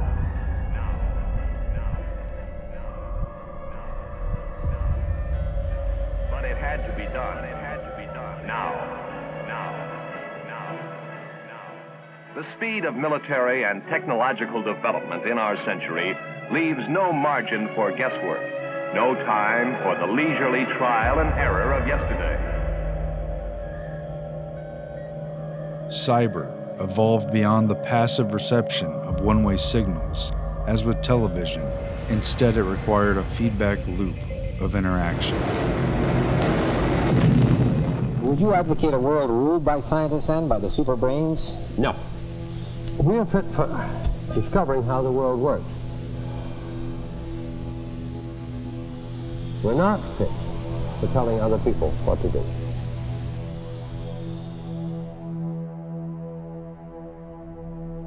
At a conference in 1968, shortly before his death, Warren McCullough remarked, "Man, to my mind, is about the nastiest, most destructive of all the animals. And I don't see any reason, if he can evolve machines that can have more fun than he himself can, why shouldn't they take over, enslave us, quite happily?"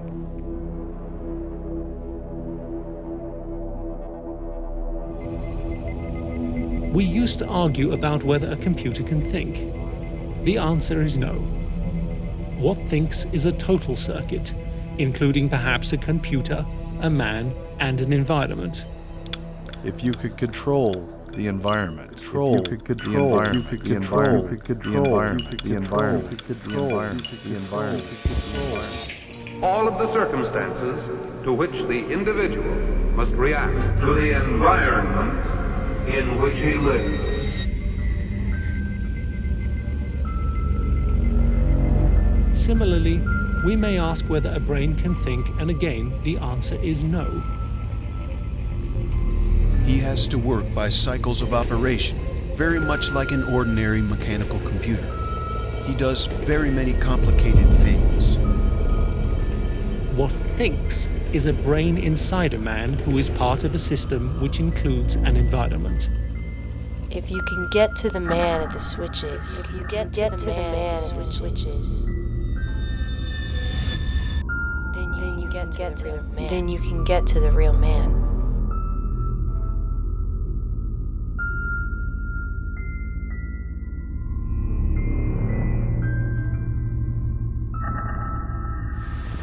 Scientists are not interested in controlling other people.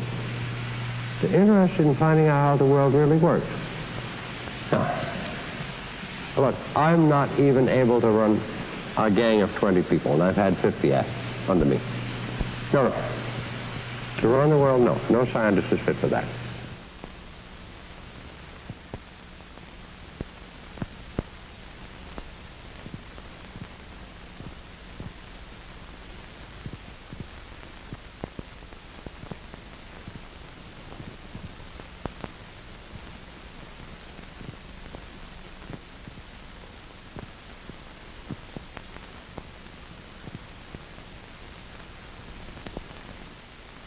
As one Soviet author puts it, cybernetics can be used in molding of a child's character, the inculcation of knowledge and techniques, the amassing of experience, the establishment of social behavior patterns, all functions which can be summarized as control of the growth process of the individual. Students of particular disciplines in the USSR, such as psychologists and social scientists, also support the general cybernetic trend. Viewing the MKUltra sub-projects again through the lens of these new cybernetic models of man and his mind, we find elements of the Macy's conferences woven into the agency's unethical experiments to control human beings throughout the Cold War. Case in point is Sub-Project 119. Its admitted aim was an interpretive survey of work being done in psychophysiological research and instrumentation with 5 goals stated simply by order of operations. A. Bioelectric sensors, sources of significant electrical potential and methods of pickup. B. Recording, amplification, electronic tape, and other multi-channel recording. C. Analysis, autocorrelators, spectrum analyzers, etc., and coordination with automatic data processing equipment. D. Standardization of data for correlation with biochemical, physiological, and behavioral indices. And once they had all that figured out, E. Techniques of activation of the human organism by remote electronic means.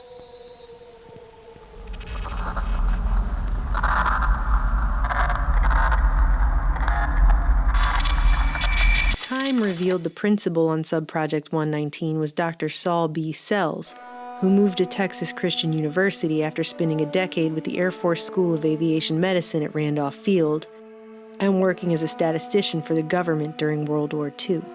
Sells specialized in crunching data to extract patterns and insights about behavior. Founding the Institute of Behavior Research at TCU, he tabulated the importance of hundreds of factors and environmental conditions that trigger man's predictive behavior.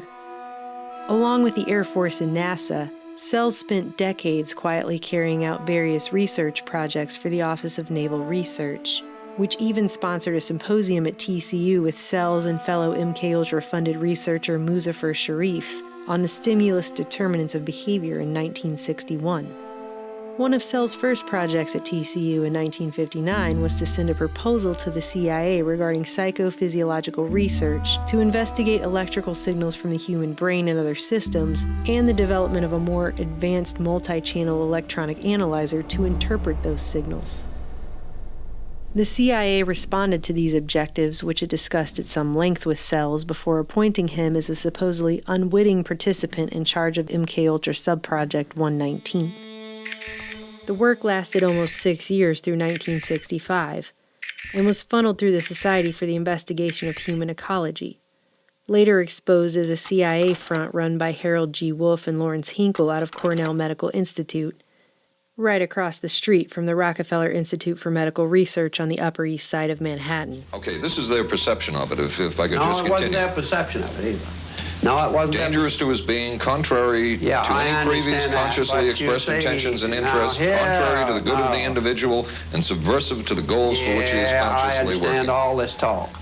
But the situation was, you see, those things were never done because of wise people on both sides. We not able to do this nor interested in it. They were, though. Some of the low-level people were, but the high-level people were not, to tell you the truth.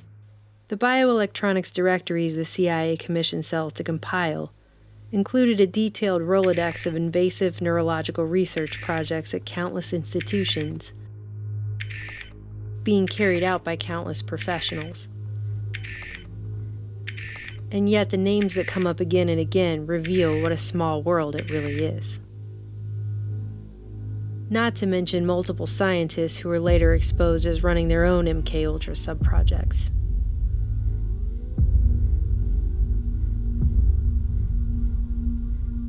What did 119 really mean by techniques of activation of the human organism by remote electronic means?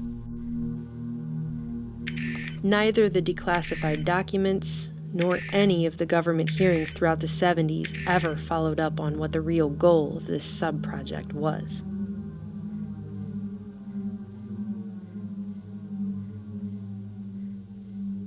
Dr. Jose Delgado is a good place to start. His name appears at least a dozen times in Saul Sells' bioelectronic directories. The general public is more familiar with Delgado's experiments than nearly any other that has been connected to the CIA's secretive MKUltra objectives. Here we see the normal, highly aggressive behavior of a healthy bull in a small bull ring. For the scientists who were attempting to decode the central nervous system, electrical stimulation of the brain became a natural extension of the original experiments with electricity that Galvani, Volta, and others had used to trigger muscle contractions in frogs at the tail end of the 18th century. By the time Dr. Jose Delgado stepped into the ring, he didn't need the customary red cape anymore. Only a remote control. Neurophysicist Dr. Jose Delgado was financed by the Office of Naval Research. Delgado had implanted a series of electrodes into the aggression center of a bull's brain. And then he invited the press. The electrodes are attached to a small transistorized electrical stimulator, which is cemented to the bull's skull. The electrical stimulator in the skull responds to radio stimulation, so the bull is literally subject to remote control. Delgado has remote control of the animal. When the remote control apparatus is operated and the bull's caudate nucleus is stimulated, the bull becomes non-aggressive. Stopping the charging animal now only required the push of a button. According to Marcuse, inner freedom designates the private space in which man may become and remain himself. Today, this private space has been invaded and whittled down by technological reality. The techno-matador spectacle, which made headline upon controversial headline in 1966, was meant to shock people, to put humans in their place. But at this point in his career, Dr. Delgado was just showing off his ability to remote control the bull. He had been implanting electrodes in different centers of the brain since the early 1950s.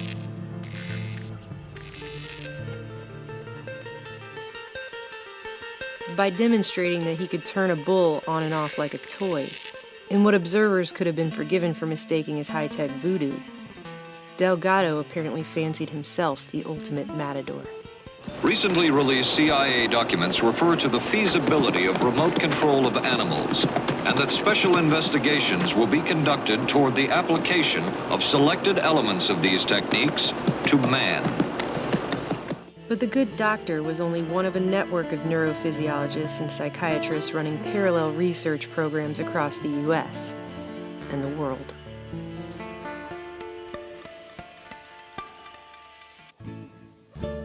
Cybernetician Warren McCullough was also among the earliest pioneers of deep electrode stimulation in the 30s at the Yale Laboratory of Neurophysiology, establishing the profound connection between the thalamus buried inside the brain and the outer sensory cortex that Wilder Penfield first explored.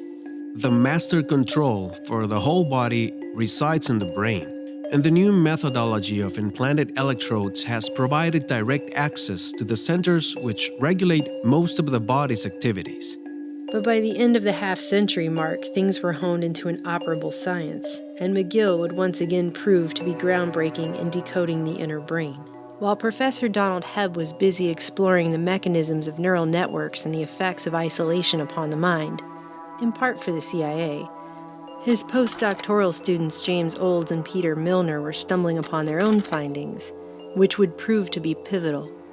Although it had been accidental at first, Olds and Milner had discovered the so-called pleasure center of the brain through an extension of the technique Wilder Penfield first developed. A new window on the brain was opened in 1953, when a rat fortuitously evidenced a neuro-rewarding effect. By returning to the place where he had been when an electrical stimulus was applied to the brain via chronically implanted electrodes. In terms of conditioned behavior, this electrically induced reward became an end unto itself. In 1954, Olds created a reward map of the brain featuring locations where electrical stimulation caused mammals to come back for more. The reward map held true for rats, cats, monkeys, and humans. By 1961, James Olds, who'd been attending Macy's sister conferences on the central nervous system during the late 50s alongside Frank Fremont Smith, Howard Liddell, and other cybernetics acolytes, made history after he implanted an electrode into the pleasure center of a lab rat's brain and conditioned it to trigger its own self-satisfying electrical stimulation. This is a device which trains the animal to turn on the stimulus for himself. Here you notice the animal wandering toward the pedal. When he first touches it, he gets no stimulation. It's not connected yet. By pressing a simple lever. Then, one time he touches the pedal, it does turn on the stimulation. You can see the lights go on. Within this cybernetic loop of electric stimulus and reward, Olds and Milner's experimental rats quickly succumbed to self-stimulating their own brains repeatedly, thousands of times, foregoing their own natural drives for hunger, sex, and even willingly enduring immense pain. Now, I will electrify the grid. The animal must cross an area that gives a very painful shock to the feet in order to get to the pedal and stimulate the brain. Rats implanted with these electrodes continued to push and push and push the lever again and again and again, even until the point of death, just to receive this stimulating electrical reward. Clearly, these researchers had uncovered something with far-reaching implications. This shows a rat is willing to pay a very high price in order to get to the pedal.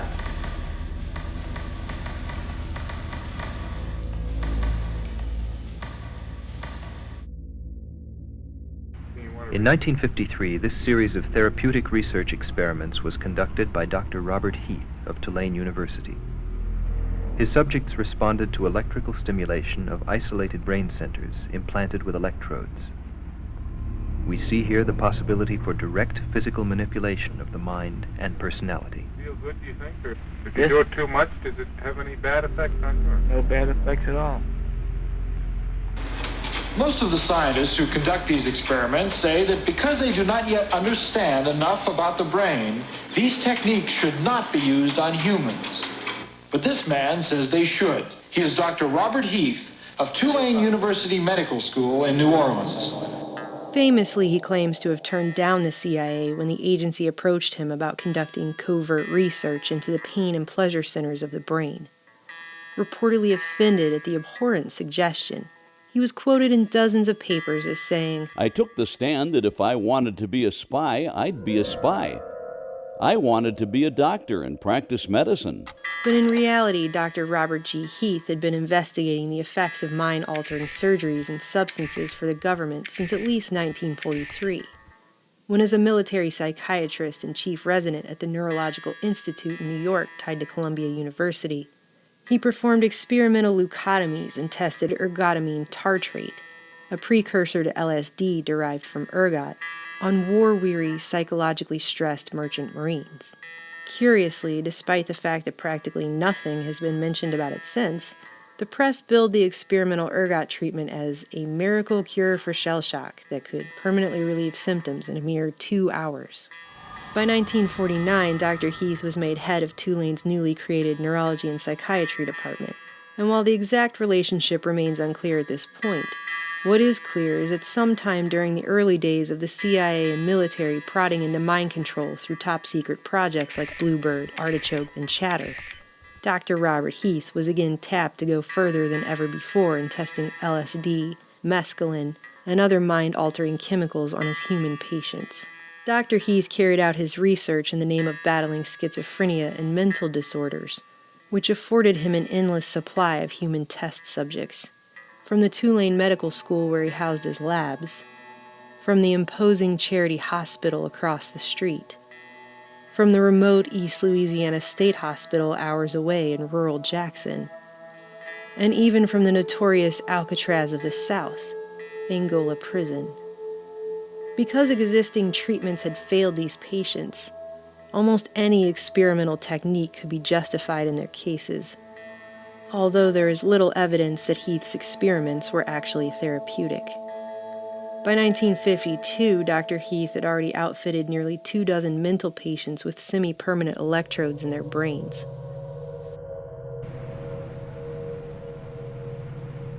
Yeah, I just feel like I don't have any thoughts like a human being. I'm just an animal walking around on the earth. Please don't do me like this. Please don't. I can't stand it. I don't like to feel like this. That's right. That's right. That's right. That's right. Now look at that smile you got now. Why does that make me do that? I don't like to do that. You really told me off, remember? Hmm? I know I did, but I couldn't help it. In spite of all this, Heath's results were promising, at least to the intelligence community anyway. A 1954 volume published through Harvard Press with funding from the Commonwealth Fund, later revealed as a CIA cutout, included details about Heath's research presented at a symposium which attracted participation from other notables in the field. That same year, Dr. Heath was invited to Edgewood Arsenal, where he was the keynote speaker at an Army Chemical Corps event and discussed the progression of his work with electrical stimulation and recording in the brain of man. Perhaps not so coincidentally, Tulane University reportedly signed off on a facility security clearance for Heath's entire department afterwards. Other Army experiments continued on mental patients around the country. Work done at the Tulane Medical Center in New Orleans involved several drugs, hallucinogenics, and electrodes implanted in the brain. FOIA documents would later reveal that Heath also took a CIA contract in 1955 to study the effects of the drug bulbocapnine, allegedly being tested by the Soviets to induce stupor and break willpower. For his test subjects, Heath pulled a couple of otherwise healthy prisoners from Angola. The bulk of Dr. Heath's work and of the resources of Tulane Medical School were not just focused on the testing of drugs, but the altering of human behavior. This took on a decided focus with Dr. Heath's obsession over the septal area, a rather pliable part of the limbic system near the amygdala, where he believed schizophrenics may have had an imbalance, and where he found excitatory pleasure and inhibitory pain could be systematically elicited on an electrode's command. Now, as a patient at a New Orleans hospital, he has had electrodes implanted deep within his brain for a year and a half. In that time, he has been given a new personality. Dr. Heath paralleled in the human mind the old concept of the self-stimulating rat, in some cases turning over the control to his electrode-implanted mental patients. Dr. Heath inserted electrodes in the region of her brain he thought might be associated with pleasure. Who quickly learned that they could mitigate pain or induce a deep-seated pleasure or even sexual arousal with the push of a button. Find this button there. That's number 2 button. Most pleasurable. Mm-hmm. How do you feel? You're trying to tell me how it excites you, is that it? Oh, I think it's somewhat of a sexy button. Down long Louisiana roads, boiling hot in the summer heat. On the path to remote mental wards and prisons, the ethical dilemmas were beyond blatant. Hospital administrators and wardens proved all too willing to give access for human experimentation that would have been unacceptable not just under the Nuremberg codes, but standard American practice at the time. Dr. Heath also notoriously attempted to convert a homosexual man using brain stimulation to trigger his sexual centers in the presence of a female prostitute. Despite the highly publicized claim that he didn't want to be a spy, Dr. Heath was also attending symposiums on topics such as hallucinations, among many who would later be exposed as MK-Ultra subproject heads, including Dr. Maitland Baldwin of Subproject 62, Dr. Martin Orne of Subproject 84, and Dr. Louis Jolyon West of Subproject 43. There's no way that I can see that it could be abused or misused. The control is in his hands. But some people fear that the control won't stay in the patient's hands, that electrical stimulation could be used to manipulate people rather than to treat mental illness. By placing electrodes deep within the brain, investigators, including Dr. Jose Delgado of Yale University, have located precise regions that activate emotions such as fear and rage, and basic drives such as hunger and sex. Electrodes can carry currents into the brain and allow the scientists to control behavior. By the end of the 50s, the art of brain stimulation had advanced from long, conspicuous wire leads to more discreet remote control technology, and Delgado had virtually mastered an elaborate program of behavior modifications which he demonstrated in his monkeys. The motor cortex is probably like a large keyboard, able to play the strings of muscular contraction and to produce movements. In his Yale laboratory, Dr. Delgado has gone even further. By pushing a button, he controls life in a colony of monkeys. He can direct their behavior and change the neatly ordered structure of their society. Delgado could turn everything from emotions to actions on and off like a light switch.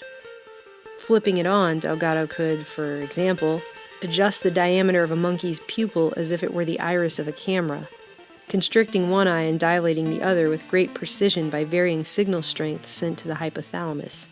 Anger, arousal, fear, or sleep could be dialed up just as easily. He called his device a stimoceiver.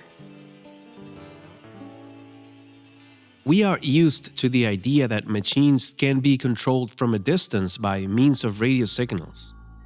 Garage doors can be opened or closed. Channels and volume of a TV set can be adjusted from an armchair. Even orbiting capsules can be directed from tracking stations on Earth. But perhaps it is still surprising to learn that we may also control the biological functions of living organisms from a distance. Newspapers both repulsed and gripped the public with just how much control a little electricity had upon the brain. Dr. Delgado found his stimocievers could even induce mothers to ignore their young on command. The electrode signals were so compelling and so precise, in fact, that Delgado was able to reliably provoke a single monkey into carrying out a complex series of 12 actions that led to attacking a rival monkey. When a computer-programmed signal was sent to the monkey's stimoceiver, the monkey predictably carried out the same sequence of actions in the exact same order every single time, 20,000 times in a row. Cats, monkeys, or human beings can be induced to flex a limb, to reject food, or to feel emotional excitement under the influence of electrical impulses reaching the depths of their brains through radio waves purposely sent by an investigator. Just to make a point, Delgado also turned the controls over to the colony as well, and the normally subservient monkeys were able to push a button and suppress the aggression of the most dominant one, and freely roam around his territory and even mock him to his face, demonstrating that brain stimulation could upend order in the primate world. But of course, Delgado's ambitions weren't ultimately focused just on the primate world. But when violence strikes, then those in public responsibility have an immediate and a very different job, not to analyze, but to end disorder.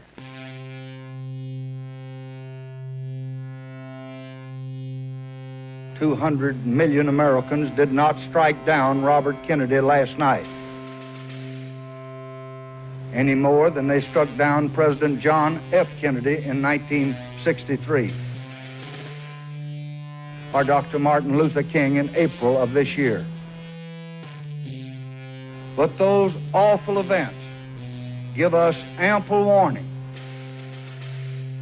that in a climate of extremism, of contempt for the rights of others,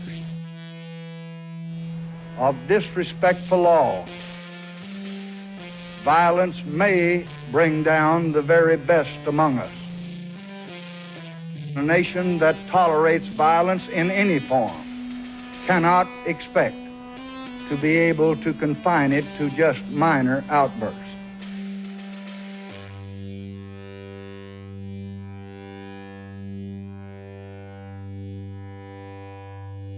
The violence must be stopped quickly, finally, and permanently.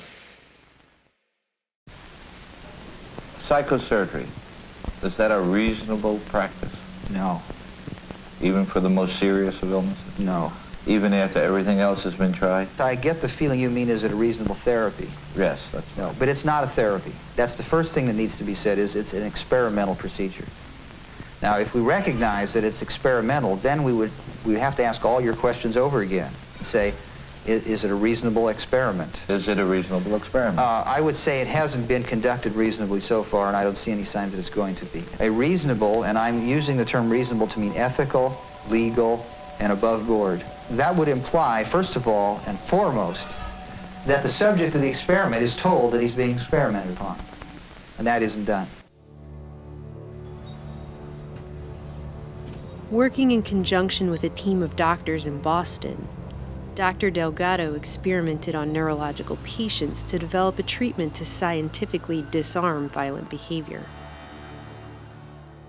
Doctors Vernon Mark and Frank Irvin were emerging stars on the psychosurgery scene, with claims that ghetto rioters were just the beginning, that millions could be suffering from some ambiguous, undiagnosed brain disease and turn violent, despite the fact that the brain remained little understood in its complex, interrelated functions. Each patient wears a stimulsiver, which receives a signal via radio that stimulates electrodes in the brain. Meanwhile, electrical signals of brain activity are sent back by telemetry, while the patient moves freely through the hospital ward. It can't be missed that this work was the logical progression of the CIA's MKUltra Subproject 94 for the, quote, continuation of investigations on the remote directional control of activities in selected species of animals through miniaturized stimulating electrode implants in specific brain center areas.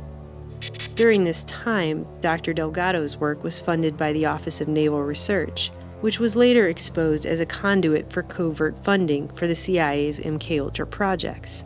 Officially, however, the contractor who carried out this research is still unknown to this day. A FOIA request sent to the CIA for any information regarding contract work Delgado may have done for them was returned with a letter that the agency could neither confirm nor deny Dr. Delgado had ever worked for them. Behaviors such as aggression can be evoked or inhibited. Just as with primates and other animals, Doctors Delgado, Mark, and Irvin could hijack bodily functions and invoke some rather precise behaviors in their human patients, who, unlike their counterparts in the animal kingdom, could verbally describe what they were feeling and experiencing. There was a slight euphoria. The patients were definitely changed. Relaxed, enjoying themselves, frequently smiling, some laughing out loud. They wanted more. A female patient reported a pleasant tingling sensation in the left side of her body. Quote, from my face down to the bottom of my legs, unquote. She started giggling, openly expressed her fondness for the therapist, who was new to her, kissed his hands, and talked about her immense gratitude for what was being done for her. Repetition made the patient more flirtatious, until she openly expressed her desire to marry the therapist. Similar ESB response was generated in an 11-year-old boy who also reported fondness for the therapist, causing the child to state that he wished he was a girl instead of a boy. From about 200 other points, ESB produced unpleasant reactions including anxiety, sadness, depression, fear, and emotional outbursts. A female patient reported feeling threatened, that she thought something horrible was going to happen, a premonition of imminent disaster of unknown cause. Some patients said they just felt as if their minds were blank or as if they had been drinking a lot of beer. Still others were overcome by uncontrollable rage. Dr. Frank Irvin would later describe how one could sit with one's hand on the knob and control the level of the patient's anxiety. Now, can you tell me if there's any change at all? In one of our patients, stimulation through implanted electrodes evoked a flexion of the right hand. When the patient was warned of the oncoming stimulation and was asked to try to keep his fingers extended, he could not prevent the evoked movement, and said, I guess, doctor, that your electricity is stronger than my will. Curiously, many human patients, though aware of their treatments, were inclined to try and rationalize their actions when triggered by stimulation as though it were natural behavior. Electrical stimulation in one of our patients produced head turning and with a well-oriented sequence, as if the patient were looking for something. This stimulation was repeated 6 times over 2 days. The patient considered the evoked activity spontaneous and always offered a reasonable explanation for it. When asked, what are you doing? The answers were, I'm looking for my slippers. I heard a noise. I am restless. And I was looking under the bed. Using these electrodes to target specific points within the behavioral centers in the brain, which the doctors claim were contributing to a patient's violent behavior, they would deliver their treatment by destroying these points with microwave radiation in something of a micro-lobotomy, attempting to erase the capacity for these negative emotions altogether.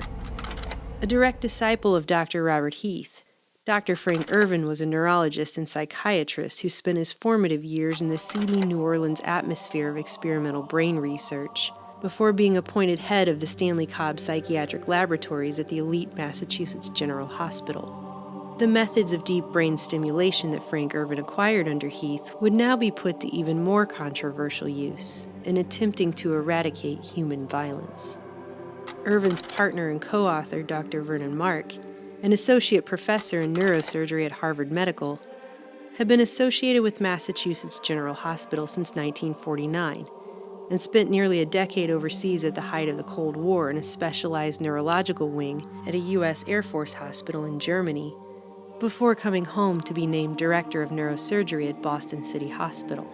Doctors Mark and Ervin worked in state-of-the-art facilities under the direction of Dr. William Sweet, a Harvard medical professor and chief neurosurgeon at Massachusetts General who, just like Dr. Wilder Penfield, was a Rhodes Scholar and studied under Sherrington at Oxford. Dr. William Sweet, co-inventor of proton emission therapy, had long been experimenting on patients with radiation at Mass General. Some of this work, including injecting 11 terminally ill and comatose patients with uranium, was classified under the auspices of the U.S. Atomic Energy Commission. The United States government actually did carry out on our citizens experiments involving radiation. While most of the tests were ethical by any standards, some were unethical, not only by today's standards, but by the standards of the time in which they were conducted. Allegations of patient abuse and disregard for informed consent were later pursued in court, but never quite caught up to the prestigious and highly connected Dr. Sweet. To give you a little idea of the mindset these men brought to the operating table, Dr. Mark pointed out, quote, "Moral values are social concerns, not medical ones in any presently recognized sense." And in an interview, Dr. Ervin told Mind Manipulators authors Alan Shefflin and Edward Opton that brain-damaged children and senile elderly people are sometimes, quote, monstrous little organisms, and the kind of violent patients he treated were, to most doctors, a pain in the ass. Dr. Ervin also noted about his work that we're not talking about being nicer to people. I make no human argument at all. We're really talking about being socially cost-effective. I did not expect to be a reformer in psychiatry. I did not expect, in particular, to be the first physician to ever come out publicly opposed to lobotomy and psychosurgery and to take a public stand about it. I realized that psychiatry was going in a very bad direction. I went into private practice and I expected to write novels, maybe books about psychology, and to help people being a therapist. I was just sitting there reading newspapers and I opened up a psychiatric newspaper, and in it I found an announcement of the Second International Conference of Psychosurgeons. The first one had occurred decades earlier at the height of psychosurgery. I couldn't believe it. They were meeting in Copenhagen and they were giving an honorary degree of some sort of honorific prize to Walter Freeman, who had lobotomized 5,000 Americans during the Great Wave in North America that really took the brains of about 50,000 people. Never opposed by anybody significantly in the medical field. I sent out requests to every single conference attendee that I could find. I finally got the agenda of the conference, and I asked them all who else did they know who was doing psychosurgery. I told them I was a young researcher at the Washington School of Psychiatry, where I have my office. What came in freaked me out. I could not believe the stuff these people were sending to me. What I found that most upset me was that at the University of Mississippi in Jackson, a surgeon named O.J. Andy was operating on little children as young as age 3, 4, and 5 for hyperactivity, aggressivity, difficult behavior, without even pretending to have psychiatric diagnoses or serious disorders. These were institutionalized children. O.J. Andy was inserting multiple electrodes into various portions of these children's brains. He was stimulating them, and then he was burning holes in their heads with the electrodes by heating them up. And he was then studying the children who walked around on the ward with wires dangling out of their heads. I called the chairman at the Department of Psychiatry at the University of Mississippi, and he said to me, O.J. Andy? I know O.J. He's down the hall from me. His office is. I said, did you know he was putting electrodes into the brains of little children? He said, oh, God, no, I did not know that. It was the only genuine expression of horror I ever got, I believe, from anybody in establishment medicine or psychiatry. They set up a committee at the University of Mississippi to require a scientific protocol for O.J. Andy, and he was the first project I stopped. He never submitted anything there. After founding the Center to Study Psychiatry and raising awareness about psychosurgery in Congress, renowned author and psychiatrist Dr. Peter Breggin started the project to examine psychiatric technology, bringing national and then international attention to the blatant lack of scientific, political, or ethical critique of the disturbing trend of psychosurgery and electrical brain stimulation. Mental illness is a myth, a fraud, a bad metaphor, an excuse, a rationalization.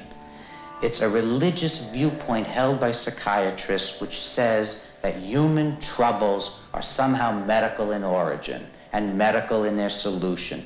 Now, just how poverty, unemployment, unhappiness, fights between husbands and wives, beatings of children, anxiety, alienation, just how all these problems relate to medicine and relate to illness is never stated. I might not have ever even had any kind of a movement get started, but became an international movement because I couldn't get any science writers interested. I couldn't get anybody to cover it. In fact, I called the Journal of Nervous and Mental Disease and asked him if I could do an article on psychosurgery, and he said, what are you talking about? Jose Delgado's a dear friend of mine. In September 1967, following another long, hot summer of urban race riots in major cities across the U.S., Doctors Mark, Irvin, and Sweet wrote a controversial and timely letter to the Journal of the American Medical Association, suggesting that riot leaders could be suffering from brain dysfunction. This would prove to be a turning point. In 1967, rebellions erupted in the Detroit black community.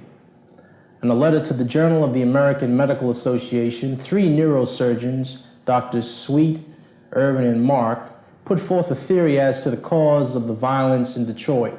They said in part, I quote, "There is evidence from several sources recently collected by the Neuro Research Foundation that brain dysfunction related to local lesions plays a significant role in the violent and assaultive behavior of thoroughly studied patients. Their idea was subtle but clear. The reason individuals were violent during rebellions was due to a brain dysfunction which they felt surgery could correct."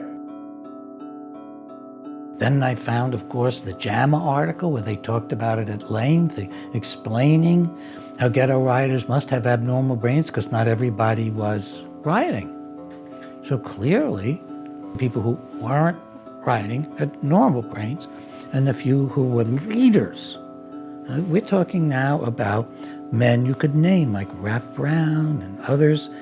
We're talking about some men who were outraged at the conditions of life in which the children were growing up in these ghettos. And these men were, from the perspective of many in the black community, the only hope. They were heroes.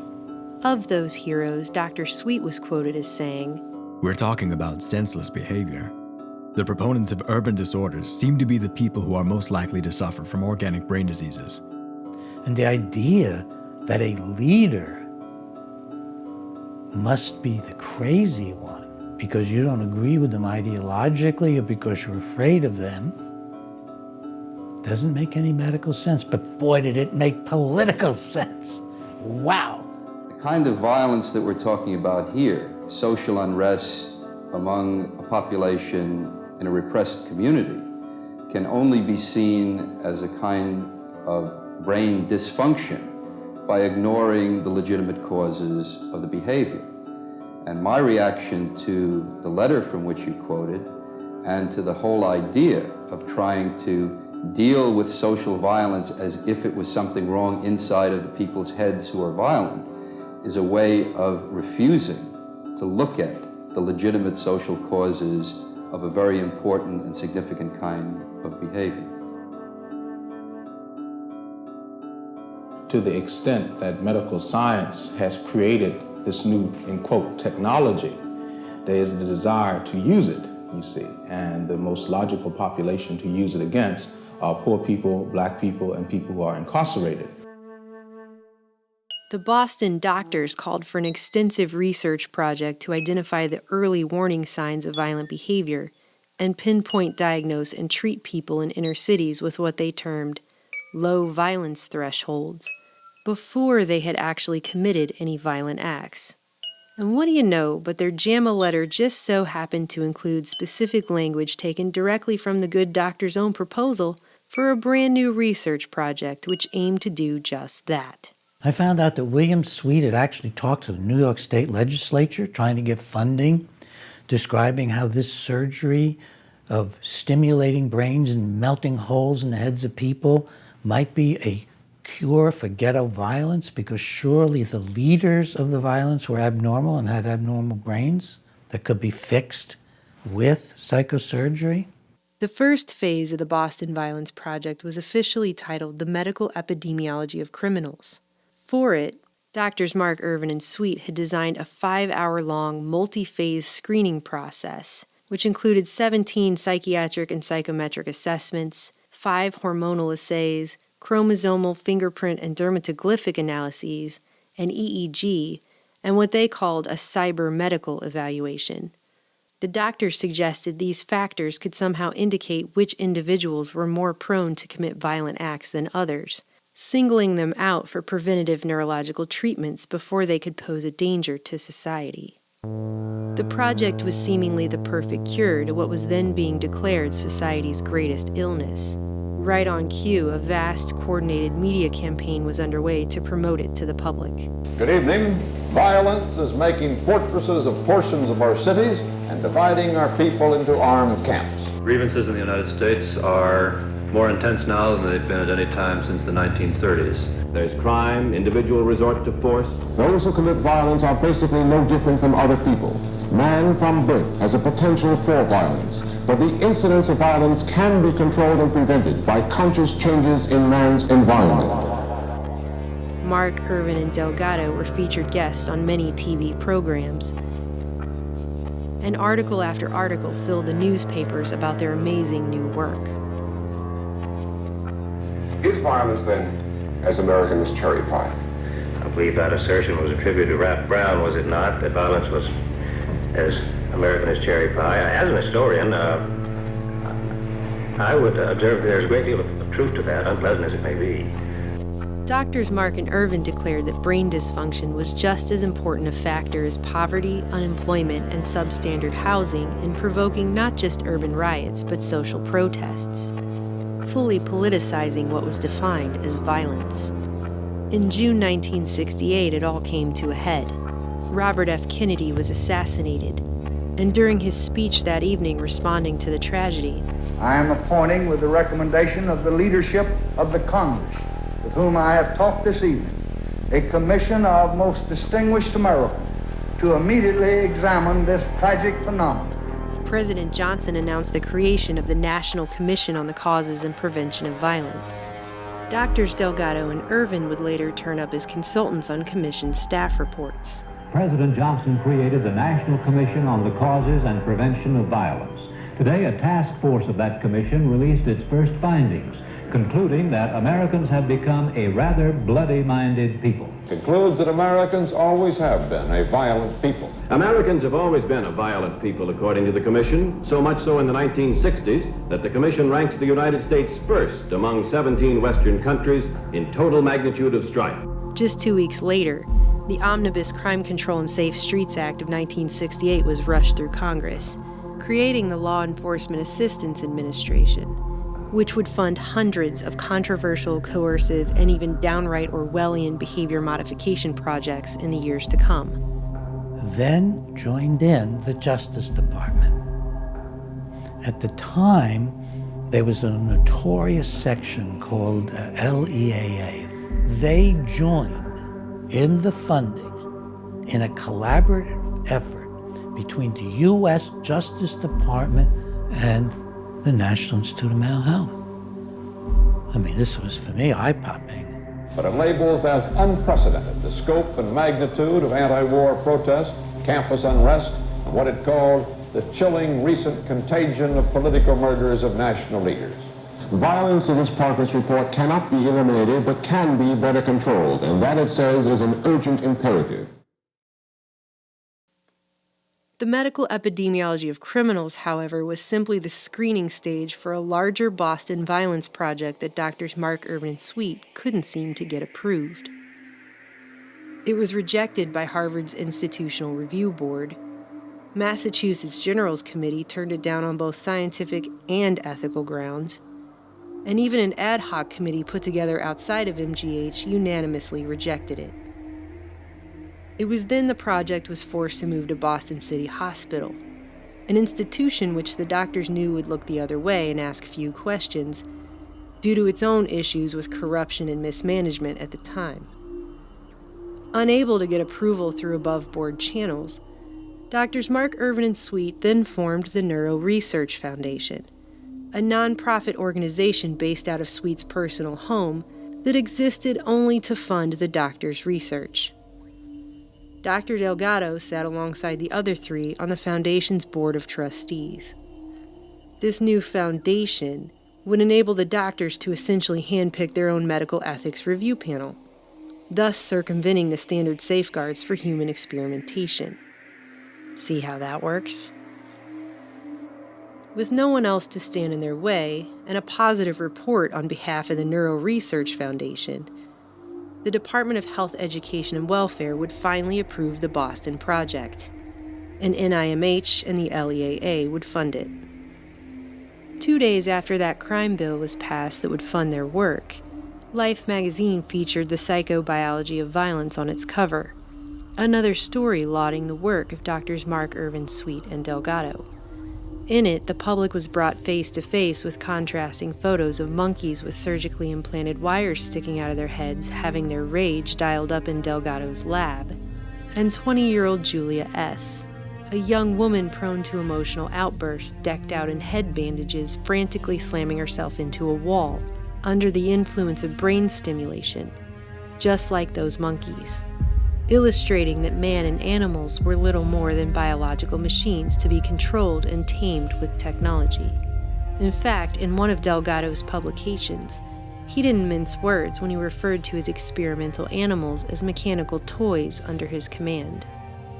The demure Julia was now the poster child of the hidden rage that could be lurking in any human being, but also of violent tendencies successfully located and cured by remote brain stimulation and psychosurgery. In reality, Mark and Irvin's treatment left Julia permanently brain damaged. At the same time, the New York Times was advertising her as a great success story, with claims that she had 0 uncontrollable rage fits since her second brain operation, was back at home and even singing in a church choir. Dr. Mark was forced to admit to a Boston reporter that Julia was actually in an institution, where she would likely remain for the rest of her life. Despite this glaring inconsistency, one after the other, Dr. Jose Delgado and Drs. Mark and Irvin published books to garner wider public and financial support for their work.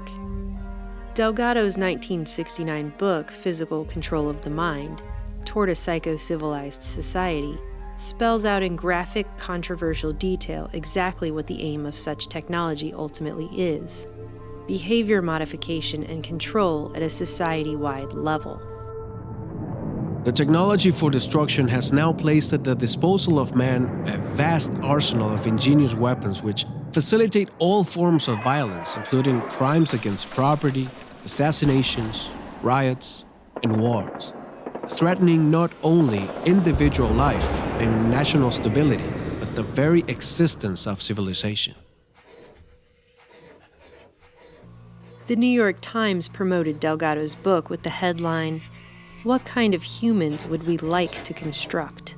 Is it feasible to induce a robot-like performance in animals and man by pushing the buttons of a cerebral radio stimulator? Could drives, desires, and thoughts be placed under the artificial command of electronics? Can personality be influenced by ESB? Can the mind be physically controlled? Meanwhile, headlines in newspapers all across the nation warned Americans that the United States was so overrun with violence. Unless some type of massive, widespread political and social reform was undertaken immediately, America was on track to become a nation of garrison cities where, quote, "order is enforced without due process of law and without consent of the governed." The following year, Mark and Irvin published Violence in the Brain. In a spectacular act of self-aggrandizement, the doctors dedicated the book to themselves, writing, "This book is dedicated to the Neuro Research Foundation of Boston, whose goals for the early diagnosis and proper treatment of the violent patient parallel our own." In the book's foreword, Dr. Sweet essentially agreed with Delgado, writing, "Our project holds out the hope that knowledge gained about emotional brain function in violent persons with brain disease can be applied to combat the violence-triggering mechanisms in the brains of the non-diseased. In essence, everybody else." Violence in the Brain. Vernon Mark, neurosurgeon at Boston City. Frank Irvin, psychiatrist at Harvard. William Sweet, this powerful neurosurgeon during the introduction. And the book is about a man at the time called Thomas R. Thomas was a brilliant engineer with patents who was terribly violent and who, after the surgery, was now completely cured without any symptoms. And the surgery consisted of putting multiple electrodes in his brain, stimulating him, even stimulating him while he walked around the ward, then burning out parts of his brain. No patient was more highly publicized as a success of Mark and Irvin's new techniques than Thomas R., whose real name was Leonard Kyle, their star patient who, according to their book, was diagnosed as suffering from temporal lobe epilepsy and prone to uncontrollable rages that the doctors were only able to subdue through remote brain stimulation and a bilateral amygdalectomy, which destroyed portions of his brain closely connected to emotional behavior. Well, I knew this was a lie. I didn't realize how huge it was going to turn out to be. So I began to get a hold of every single thing I could find that they had written.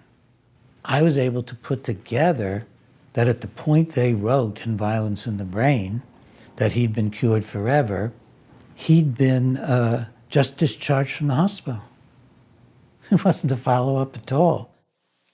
In fact, Leonard Kyle's story was the backbone of Michael Crichton's novel-turned-Hollywood film The Terminal Man, the inspiration for which came from Crichton's time on the ward in residency as a student of Dr. Vernon Mark.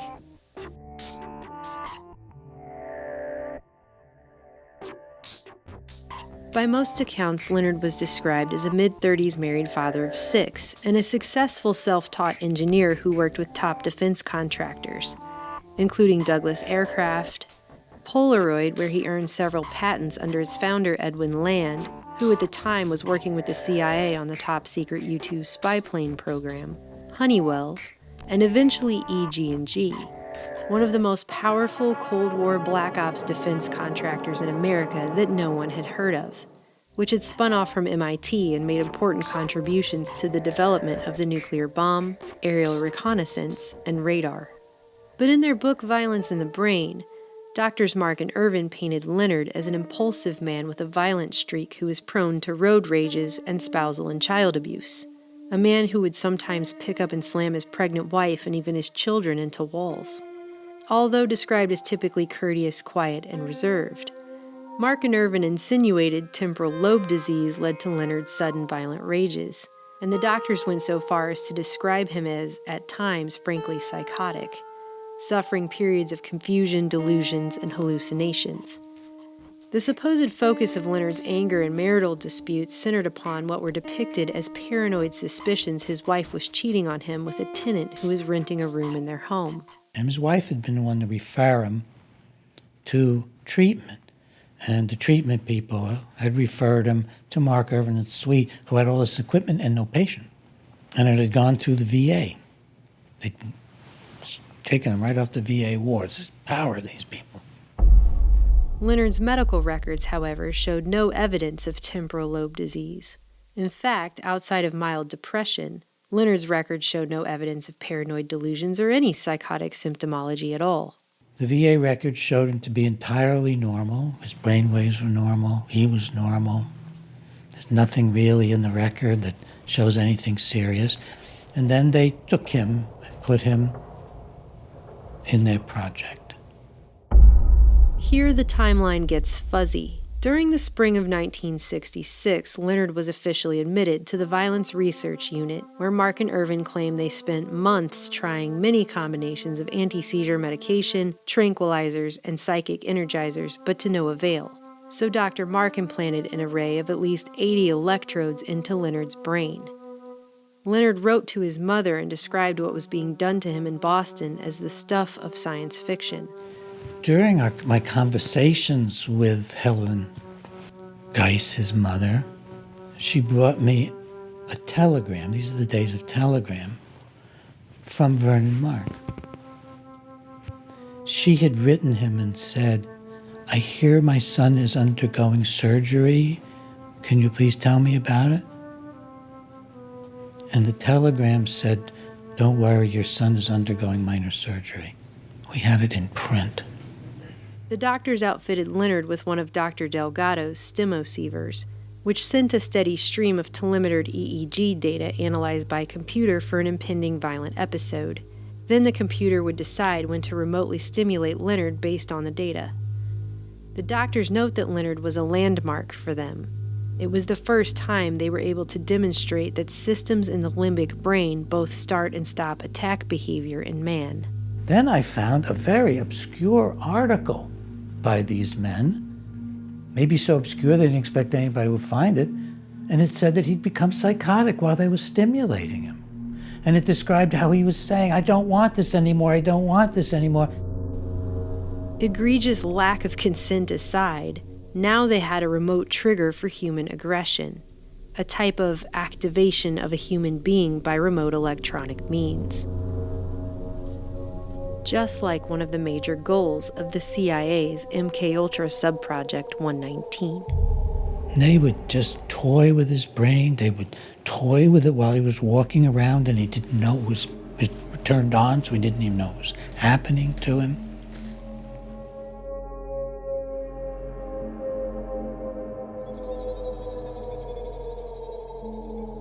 For months, Mark and Irvin remotely stimulated Leonard's brain by computer, meticulously figuring out what each electrode could do. Some made him feel like he was losing control, others like he was floating on a cloud. It was during this stimulation-induced relaxation that the doctors suggested making destructive lesions in the medial portion of both of Leonard's amygdalas. While under the influence of stimulation, Leonard agreed to the surgery. Even Mark and Irvin admit in their book that after the stimulation wore off, the idea of anyone's making a destructive lesion in his brain enraged him, and it took many weeks of patient explanation before Leonard finally accepted the idea of bilateral lesions.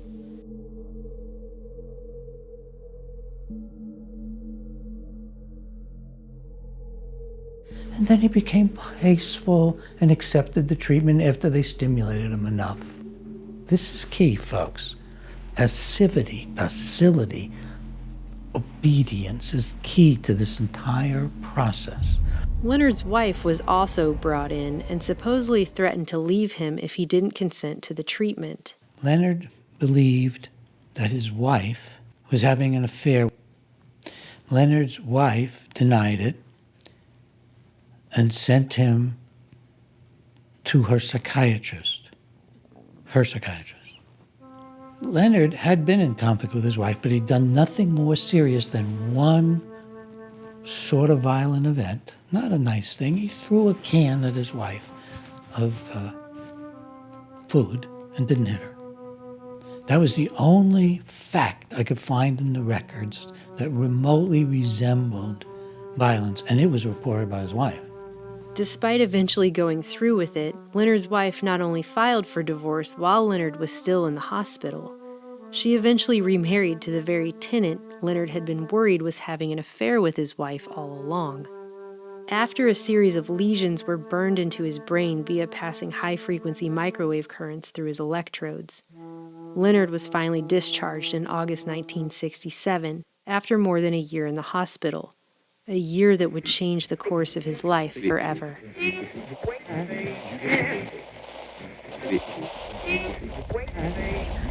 Now, can you tell me if there's any change at all? Now, can you tell me if there's any change at all?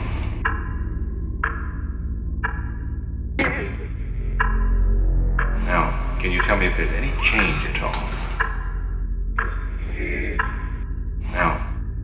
Now, can you tell me if there's any change at all? Now, can you tell me if there's any change at all? Now, can you tell me if there's any change at all? Now, can you tell me if there's any change? Now, can you tell me if there's any change at all? Now.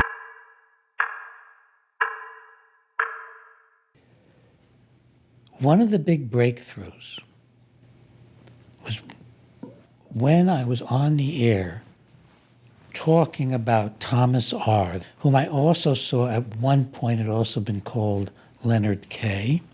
Apparently somebody heard me on the radio and called Leonard's mother.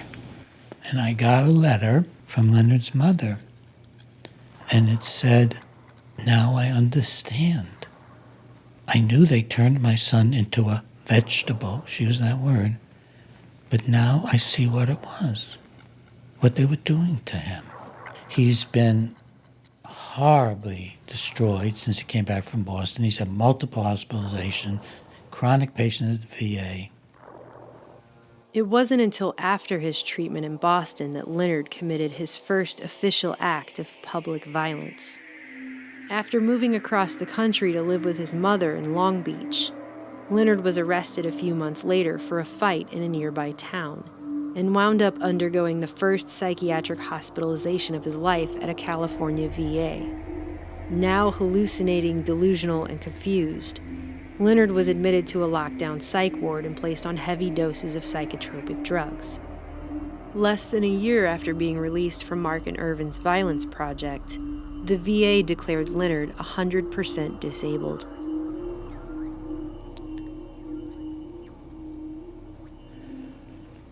I flew out to California and I met Leonard. This man who was written up, Violence in the Brain is a Cure Without Side Effects, cured of his violence, who was the star of the story by Crichton called Terminal Man, as sort of the miracles of psychosurgery, except it went awry electronically. This man was on weekend leave at his mother's house. He was lying in bed, and his head was covered with a tent of newspapers. He was in terror. He said, "Doctors from Boston are trying to get my brain." He said, "I'm the most intelligent person in the world. I have an IQ of hundreds, and they're trying to get my brain."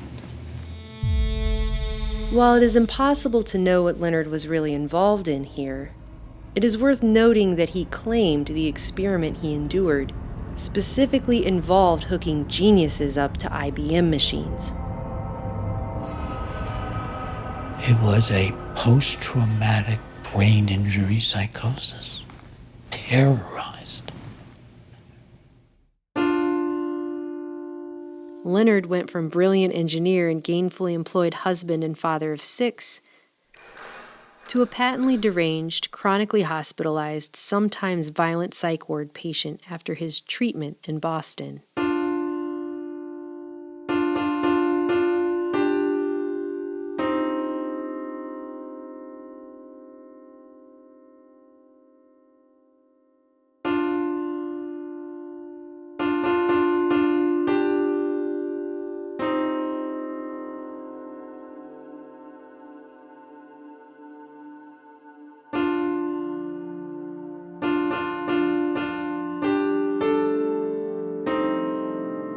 He never worked again and spent the rest of his life heavily medicated in VA hospitals in both California and Boston.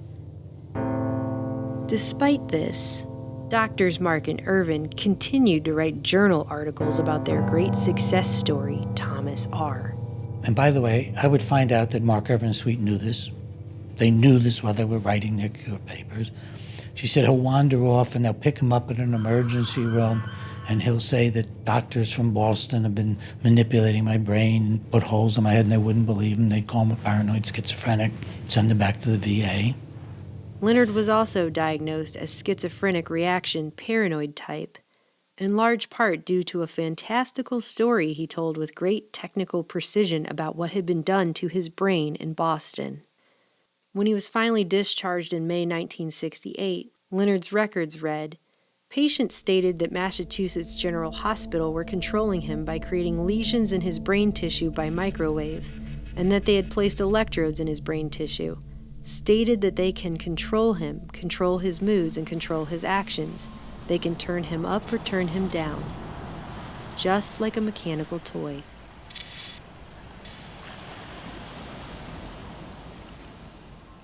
I said, I want to get his records. But I'm afraid if we ask for them, they'll purge them. I went back to Boston with a letter that I was to obtain a complete copy of Leonard Kyle's records.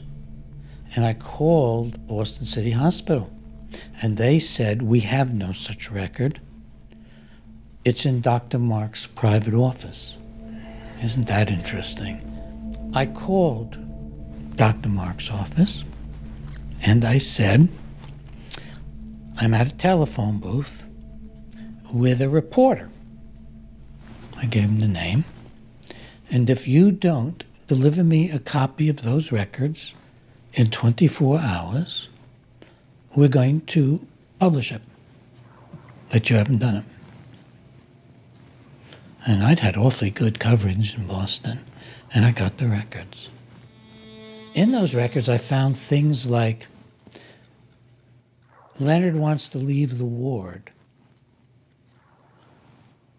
Progress note by Frank Irvin, take his pants away. I was looking in on the life of a man who'd been as violently abused as any horrendous sexual, emotional, physical abuse.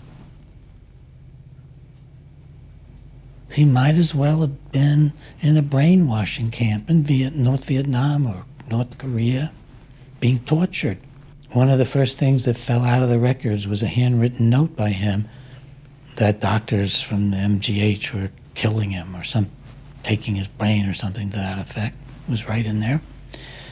In the progress notes, I saw writing on the walls, murder.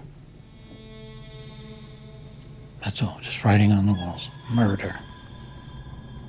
And the VA records did not note that he'd had psychosurgery. But I was able to show that, in fact, Mark had been in communication with the VA.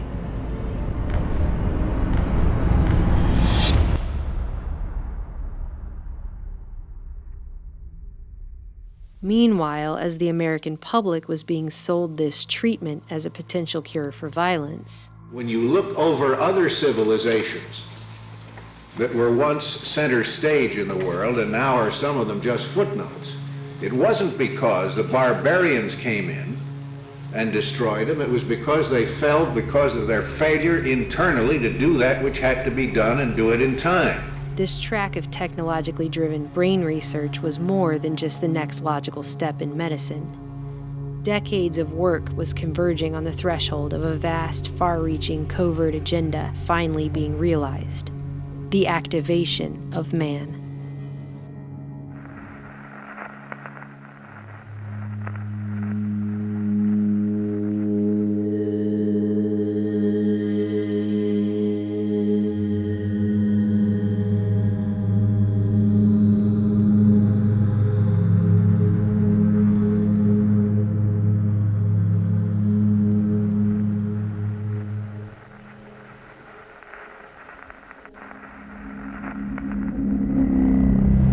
Dr. Horace W. Magoon, considered one of the fathers of neuroscience, was also focused on activation in 1948 when he co-discovered the reticular formation in the brainstem, responsible for sending electrical signals and brain waves that activated waking and sleeping states and seemed to hold fundamental sway over consciousness as well, which deeply fascinated cybernetician Warren S. McCullough, who'd known Magoon since their days in Chicago. At the Illinois Neuropsychiatric Institute, Warren McCullough, Gerhard von Bernin, and a number of young research-oriented neurosurgeons, a high-spirited atmosphere of excitement in the basement lab at the INI was a novel and stimulating experience.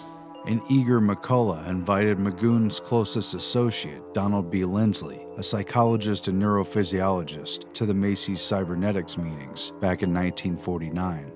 The following year, Drs. Horace Magoon and Donald B. Lindsley, along with Dr. John French, assembled a powerful team based out of the neurological wing of the Long Beach, California VA hospital. The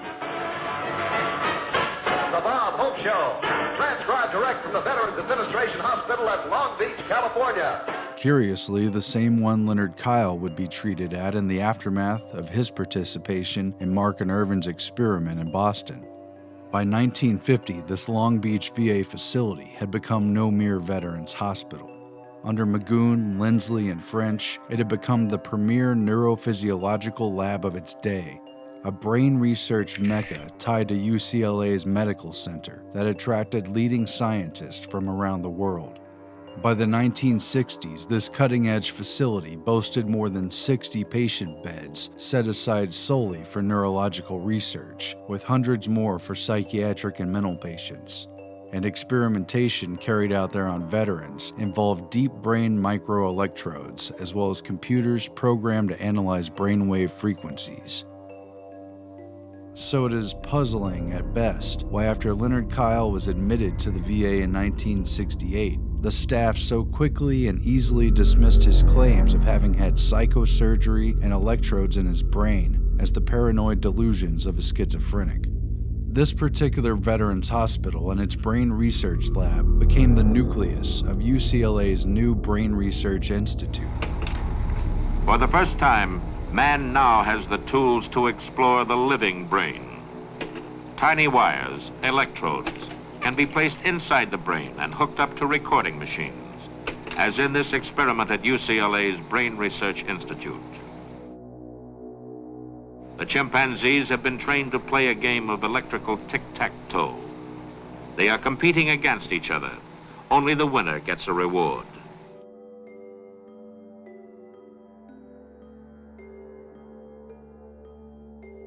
"5 years after MKUltra had officially begun, a special Macy's conference was formed in 1958 to exchange information on the central nervous system and behavior, chaired by Dr. Horace Magoon and facilitated by Macy's Foundation Medical Director and Massachusetts General Neurologist Frank Fremont Smith. The conference editor was one of the most powerful doctors inside Massachusetts General Hospital, Mary A.B. Brazier, an EEG expert and polymath neuroscientist from a well-connected family who had immigrated from Britain at the onset of World War II on a Rockefeller Fellowship to work in Stanley Cobb's specialized department at MGH. The group's participants were steeped in secrecy and had deep ties to clandestine intelligence agencies. Among these were neuroscientists who experimented with the pain and pleasure centers of the brain, alongside CIA and MKUltra contractors, as well as representatives from the DoD's Research and Engineering Branch and the Walter Reed Army Institute for Research. This Macy's Central Nervous System group also hosted a number of distinguished scientists from within the USSR. This series of conferences served as a springboard for the Moscow Colloquium on Higher Nervous Activity, a significant moment at which American scientists contracting with defense agencies worked with, rather than against, the Soviets during what was supposedly the height of the Cold War. Why is it that everything the other side says is propaganda while we call what we say information?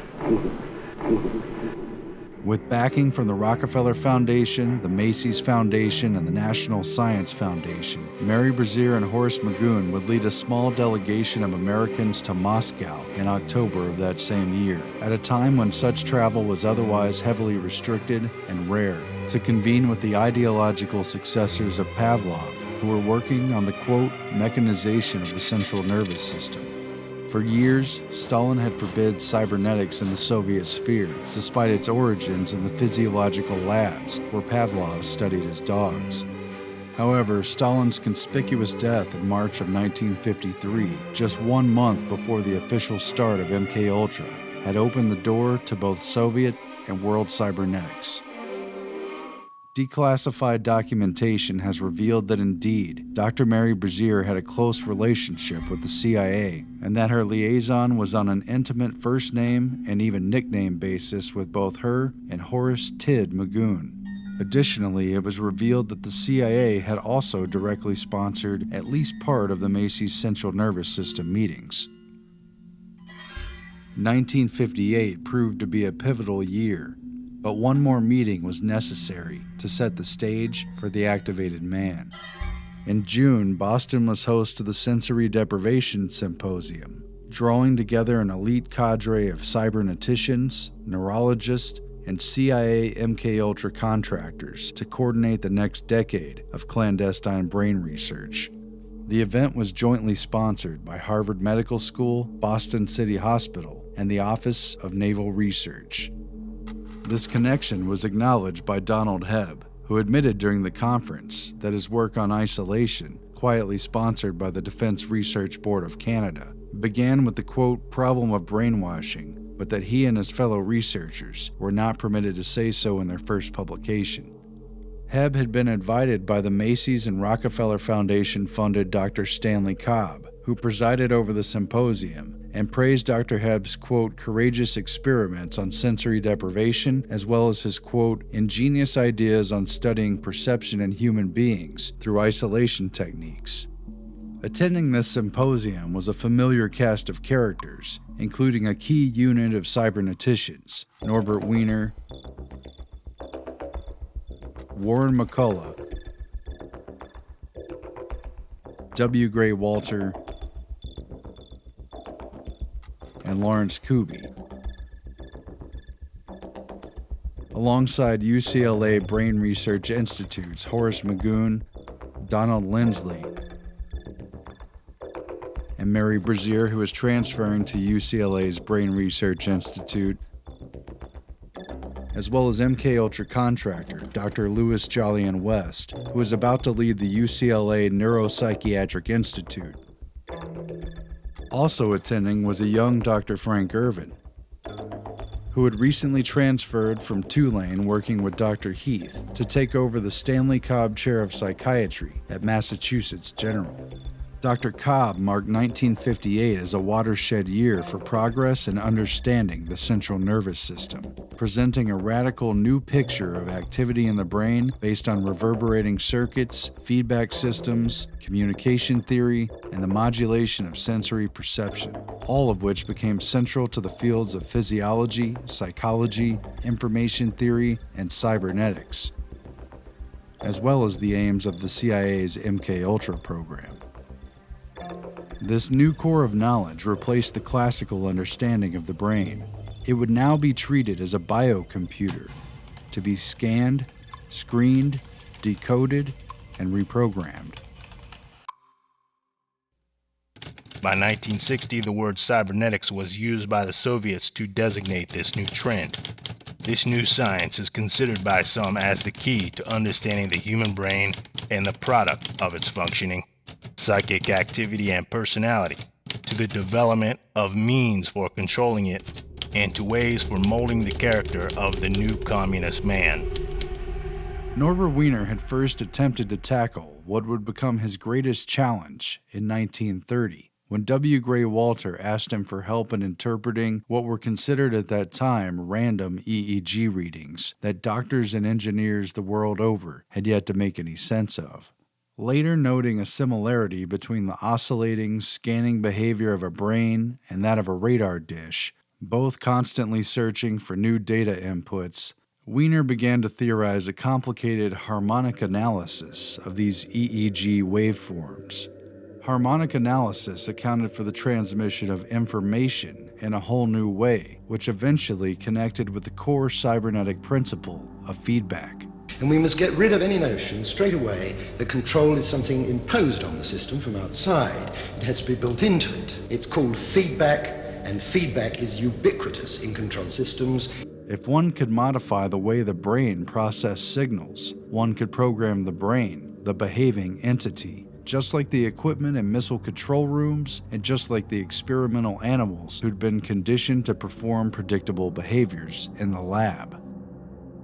By 1955, Norbert Wiener, who had long ago sworn off work on, quote, weapons of war, despite his continued collaboration with the very military technicians and defense contractors who'd made those weapons, had overseen the completion of a powerful new device, which he created with Massachusetts General's electrical engineer John Barlow and Walter Rosenblith, an Austrian-born engineer who ran MIT's Communication Biophysics Laboratory. Mary Brazier, too, would work on this big project, which would become one of the Cold War's least known but most powerful secret weapons. They called it the autocorrelator. The apparatus made an enormous clatter. The 24 relays in the rapid repeater, the central processing unit that correlated one waveform with another, chattered incessantly among themselves. The clanking kept up for 20 minutes for each correlation, until the machine spit out its completed correlogram and came to a thumping, self-satisfied halt. Norbert Wiener loved the racket. He was captivated. He was absolutely fixed on the printout as it was coming out.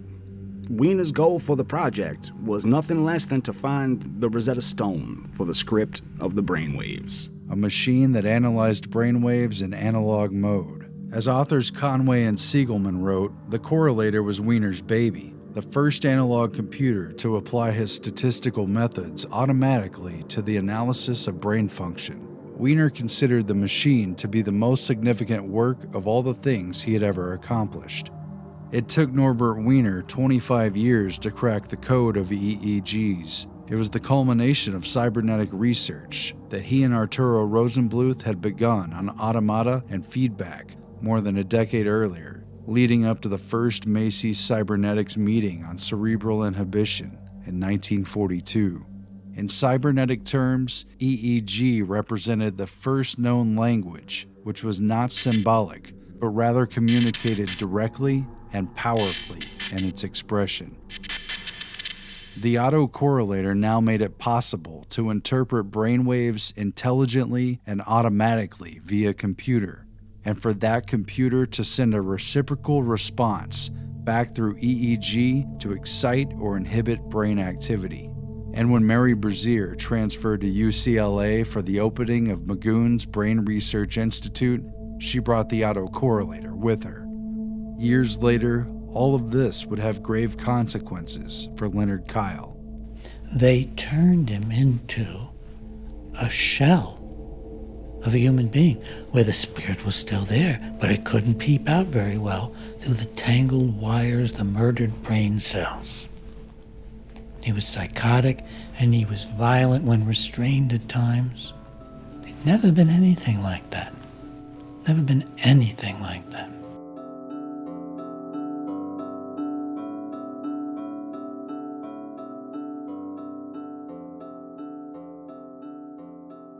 The Boston Violence Project continued with funding through the NIH and the LEAA. Dr. William Sweet was so powerful and had friends in such high places that in 1971 he was able to directly petition Congress for funds for their violence study, bypassing the ordinary process.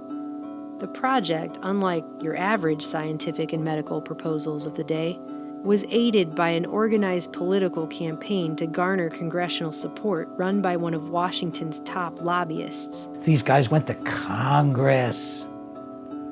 They got a direct science grant from Congress. Congress doesn't give grants for scientific research. They came out with $500,000. They gave it to NIMH, completely bypassed all the review processes of NIH, and said, you give it to Mark, Irvin, and Sweet for their research. This is how high up the chain this project truly went. All of this despite the fact that brain lesions such as Leonard's were well known for years to cause something called Kluver-Bucy syndrome. In 1939, psychologist and mescaline researcher Heinrich Kluver, a core member of the Macy's cybernetics group, and his colleague neurosurgeon Paul Bucy observed that monkeys who received bilateral temporolimbic lesions fell victim to a multitude of permanent behavioral effects, including everything from docility to psychic blindness, or the inability to appropriately recognize the emotional importance of events, such as the ability to feel fear. The same effects were produced when lesions were burned into the amygdala as well. So now I found myself looking at what looked like one of the worst, most egregious, involuntary, brutal experiments ever reported in the medical literature, and nobody but me that I could find anywhere seemed to be bothered by it. One unlikely source of concern came in the form of neurologist Dr. Ernst Rodin, who visited the Boston group after reading Violence in the Brain, hoping to gain information he could apply to a similar experiment he planned to run on violent sex offenders out of the Lafayette Clinic in Detroit.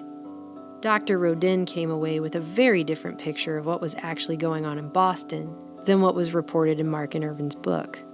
The nursing staff informed him that, despite supposedly being a project about the treatment of violent criminals, none of the 35 patients in Mark and Irvin's initial study were violent criminals, or even truly violent people. Dr. Ira Sherwin, the Boston Project's head neurologist, concurred with the nurses and stated that he was not aware of any genuinely successful cases, including Julia S. and Thomas R. Of Violence in the Brain and Mark and Irvin's research, Dr. Rodin concluded, "We have been misled."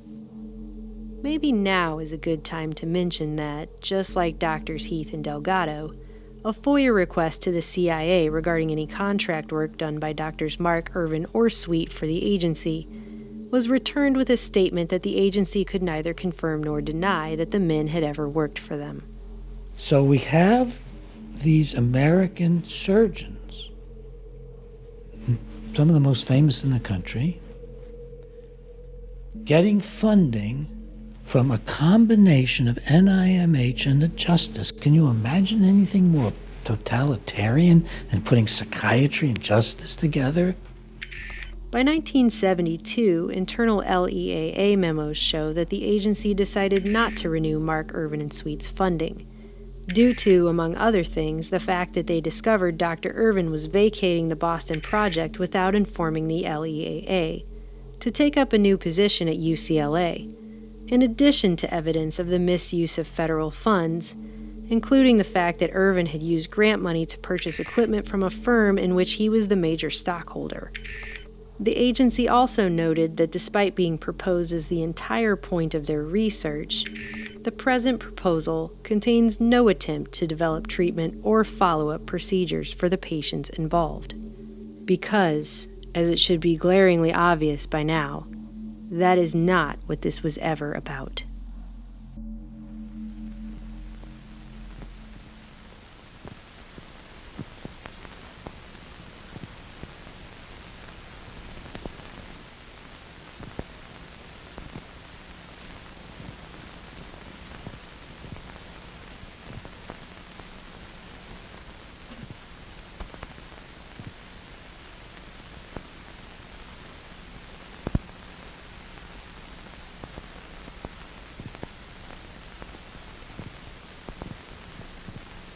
In chimpanzee Patty, brainwaves telemetered from the left and right amygdala were received and automatically analyzed by an online analog computer. This instrument was instructed to recognize a specific pattern of waves. The computer was also instructed to activate a stimulator. Each time the waves appeared, radio signals were sent to Patty's brain to stimulate a point known to have negative reinforcing properties. Electrical stimulation of one cerebral structure was contingent upon specific EEG patterns in another area of the brain, and the whole process of identification of information and command of action was decided by the online computer. In this process, Patty's very capacity for carrying out certain behaviors was drastically and rapidly altered through a very sophisticated form of computer-driven conditioning, which continued until the offending brain activity was no longer physically possible. 2 hours after the brain-to-computer feedback was established, activity in the amygdaloid nucleus was reduced to 50%. 6 days later, with daily 2-hour periods of feedback, drastically reduced to only 1% of normal occurrence. The experiment showed how brainwaves could be singled out and virtually eradicated. Using the autocorrelator, EEG expression was filtered, altered, and domesticated.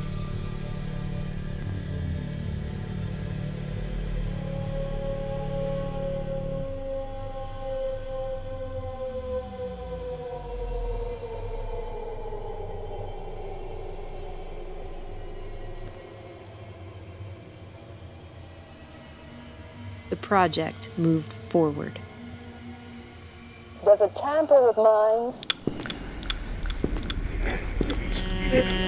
But no matter what the cost, the American people are prepared to pay the price of victory. Telling the people to accept these monstrous treatments that do nothing but destroy brain tissue and dehumanize people. Let us march toward the clean world our hands can make. Does it tamper with minds? Does it tamper with minds? And if so, does anyone have the right to do that?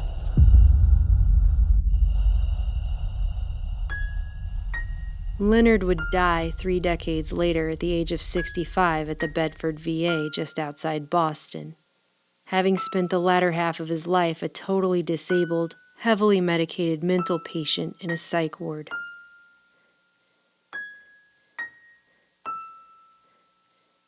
Despite having completely ruined a man's life after mutilating his brain, Doctors Mark and Irvin continued to publish success stories about Leonard's case up until at least 1975. But I wouldn't, even if they were convicted of murder, want to unleash these psychosurgeons on them. There are protections against cruel and unusual punishment. Believe me, it is crueler to have done to you what was done to Leonard Kyle than to be put to death. It's crueler and more hopeless and more horrible.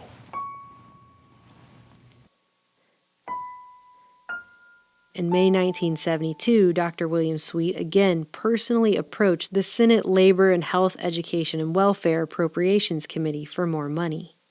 This time, Sweet was asking for $1 million to branch out, to open a series of violence institutes like the Boston Project for the study of violent behavior across the nation.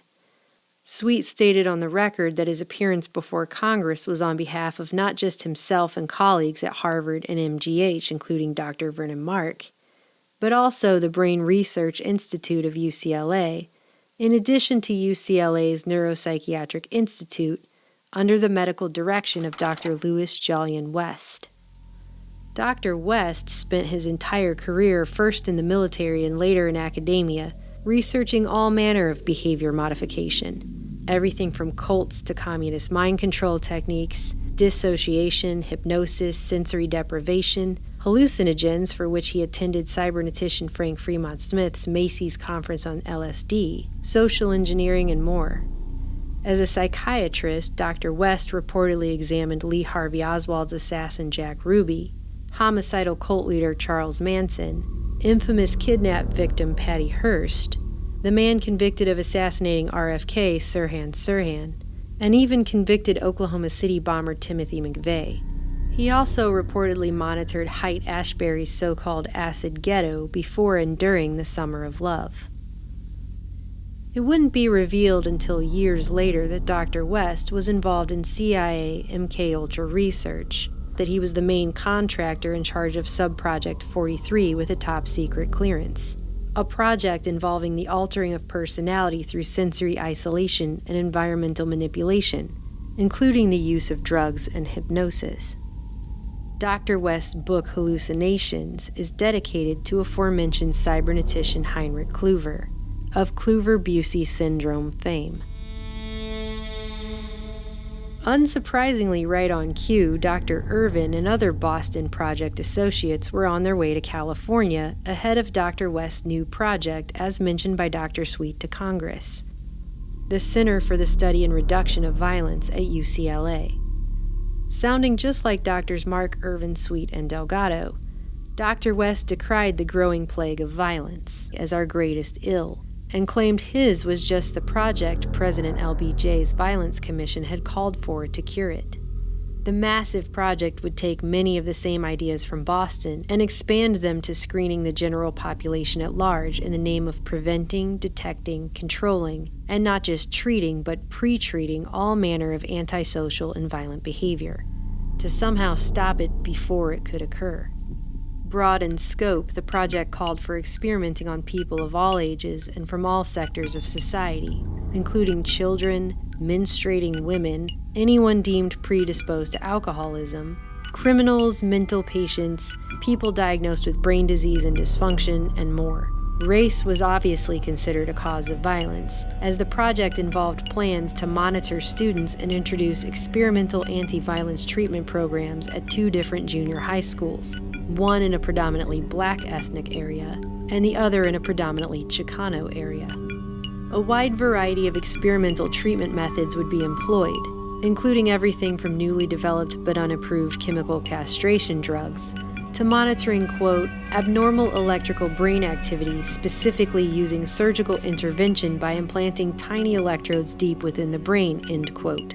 Dr. West noted it is even possible to record bioelectrical changes in the brains of freely moving subjects through the use of remote monitoring techniques. Sound familiar? A full third of the research projects the center ostensibly planned to carry out were based upon attempts to link violence prediction to what they deemed abnormal brainwaves. Irvin, for example, made remarks that to the effect that being a do-gooder or goody two-shoes or nice to people, that was a pretty good idea, but you wouldn't get any money from that. So they knew that the way to get money was to play on political and social fears and on racism. And these men are just riding that horse of violence, riding that horse of I'm right, you're wrong. I'm white, you're black. I'm a neurosurgeon, you're a nobody. I think they're just riding all of those negative human emotions, integrating it into totalitarian philosophies. The ultimate goal of all this research was described as the ability to predict violent behavior, the development of mass screenings for the general public in order to officially label any violence-prone individuals of all ages before they actually committed an act of violence, and then initiate preventative treatment in the form of behavior modification of such individuals, even though they had not committed any crimes or done anything wrong yet. For many opponents, the UCLA project was a real-life version of the Stanley Kubrick film A Clockwork Orange. The center was described in a congressional hearing as a laboratory for the Department of Corrections and law enforcement officials with the diaphanous veneer of UCLA. Prisoners and patients at state hospitals and medical correctional facilities would also be used as guinea pigs for this experimental research, including those being held at Vacaville, Camarillo, and Atascadero. Vacaville had recently had its experimental maximum psychiatric diagnostic unit shut down following public outcry after it came to light that 3 prisoners had been amygdalotomized to inhibit their aggressive tendencies in 1968, with disastrous results, all of which the prison attempted to deny ever happened at first. One of the things that I had not imagined early on was all of this might have political implications. It didn't dawn on me. I'm embarrassed at how naive I was about life. I had no idea the treachery of outstanding people in the field of medicine, psychiatry, neurology, neurosurgery. Through all of this, Dr. Bregan continued to publish articles and make public appearances speaking out against the Orwellian violence centers and their experimental treatments. I was not going to stop. I was just not going to stop about this. Again, unsurprisingly, in the initial proposal dated September 1972, Dr. Frank Irvin was listed as a UCLA faculty member who had already submitted research to the project before it even officially began, on violence in the brain, bioelectrics, and behavioral studies. Once again, it became apparent this project had already been approved in the upper echelons of government, when then California Governor Ronald Reagan proudly announced the formation and $1 million funding of the UCLA Center in his January 1973 State of the State address. In the weeks that followed, however, the plans for the center were leaked to an already anxious public by Director West's opponents inside his own neuropsychiatric institute. Protests began breaking out on the UCLA campus and outside the NPI. Protests against the use of psychosurgery to curb violence. Protests against what some called a clockwork orange at UCLA. Protests against the obviously racist and sexist overtones of the proposal, and considering Dr. Irvin's timely presence at UCLA just prior to the project's announcement, protests against Drs. West and Irvin personally. Several students were even arrested after they chained themselves to Dr. West's desk. The project's proposal went through at least 4 revisions as Dr. West frantically attempted to rebrand his new violence center and regain public trust. Frank Irvin's name was removed from all subsequent drafts altogether. So was any trace of reference to psychosurgery, something that in the meantime Dr. Mark redefined in journal articles specifically as the creation of lesions in the brain and not the drilling into the skull for the placement of electrodes. This weak semantic argument allowed Dr. West to proclaim that his center was never going to be involved in psychosurgery of any kind, despite the fact that the placement of deep brain electrodes in test subjects, possibly including children, was a stated objective in his first proposal draft. By 1974, they even took the word violence out of the title, renaming the whole thing as the UCLA Project on Life-Threatening Behavior. Despite all the edits and reassurances, internal documents continued to get leaked to the press, and public opposition continued to build. Funding for the project itself was finally pulled and the project officially abandoned, after a shocking letter was leaked which hinted at something far more sinister than what Dr. West had adamantly tried to sell to the public. The letter was written by Dr. West to a man who appeared to be his good personal friend, Dr. J.M. Stubblebine, then Director of Health in the California State Office of Health Planning. It read, "Dear Stubb, I am in possession of confidential information to the effect that the Army is prepared to turn over Nike missile bases to state and local agencies for non-military purposes. They may look with special favor on health-related applications. Such a Nike missile base is located in the Santa Monica Mountains within a half-hour's drive of the Neuropsychiatric Institute. It is accessible but relatively remote.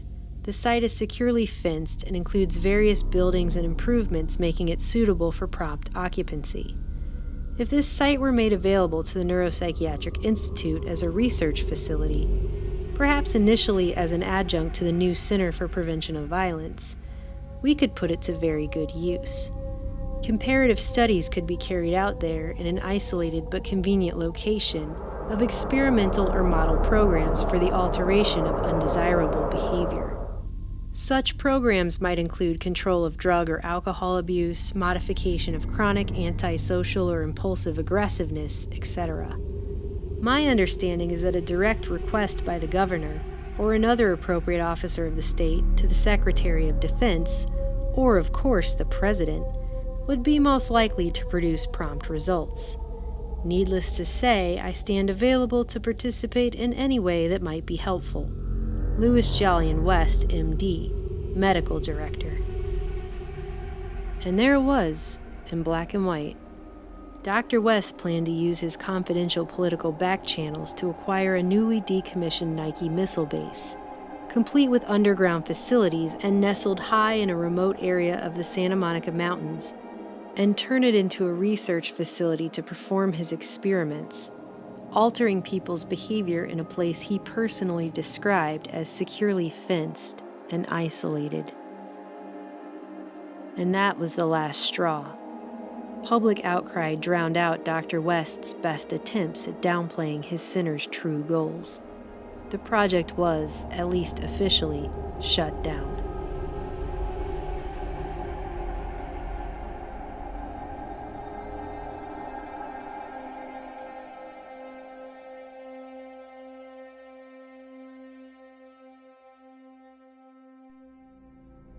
We are advancing rapidly in the pattern recognition of electrical correlates of behavior. Dr. Delgado's highly publicized taming of the bull was just the opening act before the real show began.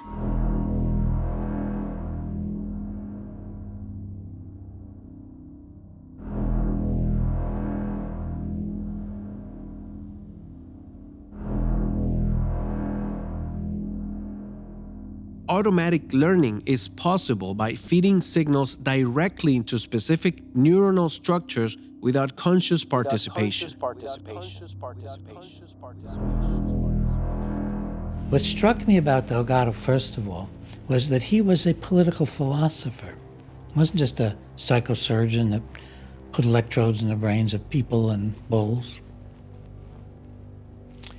And he was a political philosopher who saw the fundamental principles of America, the Declaration of Independence in particular, as being scientifically incorrect based on the neuroscience of the 1960s. That humans aren't individuals. They're under the influence of all kinds of forces. That means they're not individuals. They may feel self-important, but they're not important. And they may think they had rights as individuals, but the society had rights, not the individual. His view was 100% consistent with society versus the individual, doing anything to the individual in the name of the social good. Humanity behaves in general no more intelligently than animals would under the same circumstances. And this alarming reality is due largely to spiritual pride.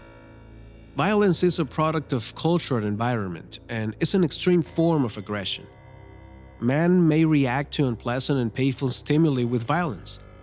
A major role of education is to build internal controls in human beings so that they can withstand external pressures and maintain internal equilibrium. It was a totalitarian philosophy under which he was doing social control and personal control of people. Cybernetics was first described by Norbert Wiener as communication and control in the animal and the machine. Human languages have remained complex in their unraveling and interpretation. Even computer languages must be defined. In cybernetic terms, EEG brainwaves represented the world's first known non-symbolic language, able to directly communicate signals and meaning into the partitions of the mind. Direct communication was key. Man had uncovered a pathway to decode brainwaves, to interpret EEGs, and to encode reciprocal messages that a computer understands and responds to automatically. This was sophisticated, technologically driven mind control in action. Most people simply can't grasp such a thing. Can't think it, imagine it, or believe it. An emotional plea is deaf to the drone of society, and each person learns to live according to its rhythms.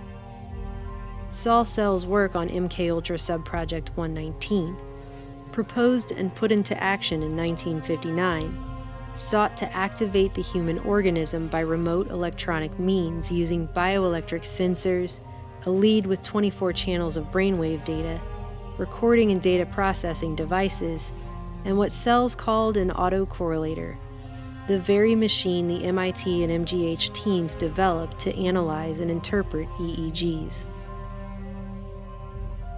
While the first autocorrelator of 1955 took 20 minutes to analyze Norbert Wiener's brain, subsequent versions of the device could surely approach real time, and with infinitely more channels of data. By the 1960s, Dr. Delgado demonstrated that his devices could automatically monitor, correct, and recondition the very mental capacities of his experimental subjects. And that is an idea unlikely to be forgotten.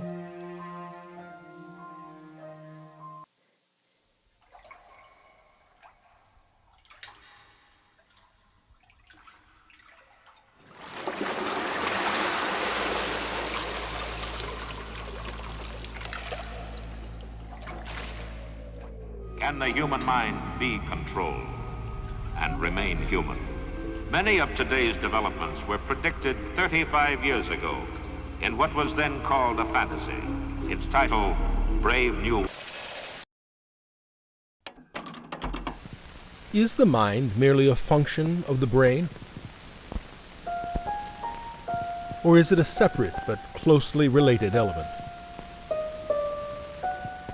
In the past 50 years, we have come to recognize that in the brain there is an amazing automatic sensory and motor computer that utilizes the conditioned reflexes.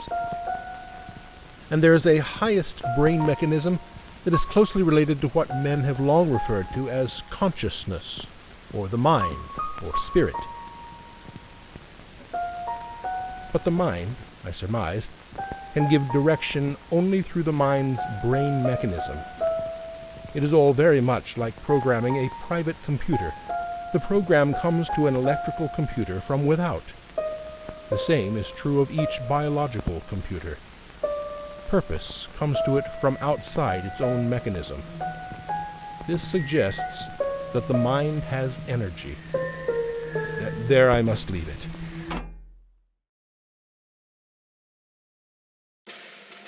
The 1967 Webster's Dictionary defines cybernetics as the comparative study of the automatic control systems formed by the nervous system and brain, and by mechanical electrical communication systems. In 2008, the CIA declassified the historical record of the agency's Office of Scientific Intelligence, 1949 to 1968. In it, there are a few mentions of cybernetics, including a classified research program and a biocybernetics working group, the responsibility for which fell under a CIA medical subcommittee. References were also made to Soviet cybernetics programs, East-West technology exchanges, and something called World Cybernetics, even though this document wasn't declassified until 2008. All of the pages describing the CIA's cybernetics program are still redacted to this day. I have puzzled over human evil for a long time. And I'm not sure I have more to say about it than anybody else, except I'm willing to call it human evil, which most folks aren't anymore. What was driving Mark Irvin and Sweet? What was driving Delgado? Dr. Jose Delgado wrote that conquering the human mind is a national goal at parity with conquering poverty or landing a man on the moon. The main aim is to establish a scientific foundation for the creation of a future psycho-civilized society.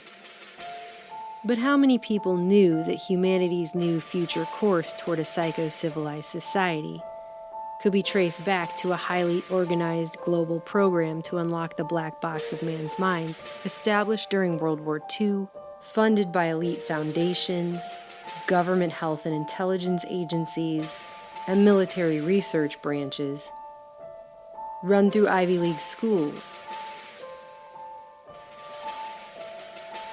hospitals,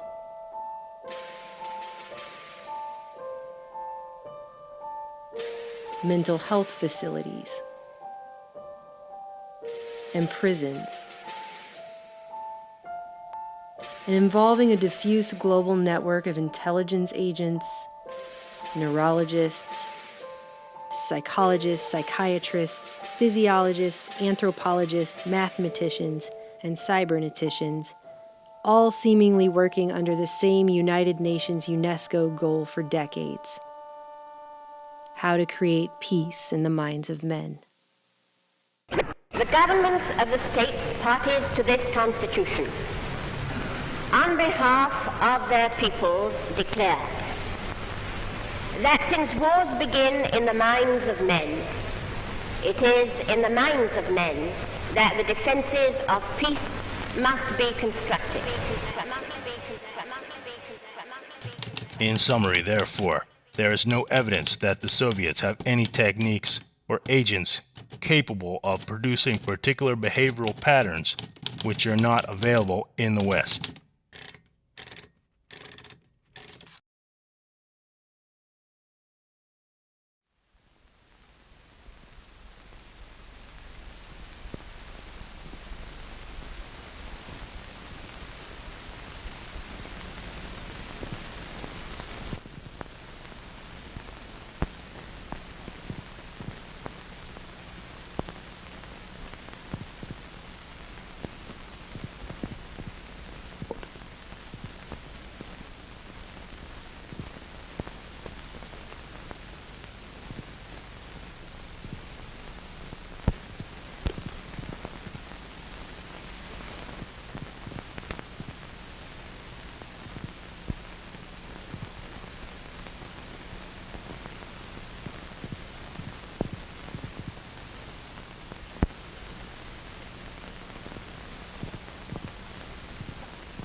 Form figure 8, run a couple on the right, run a couple on the right, run a couple on the right. A form figure 8, run a couple on the right, and chase the goose around.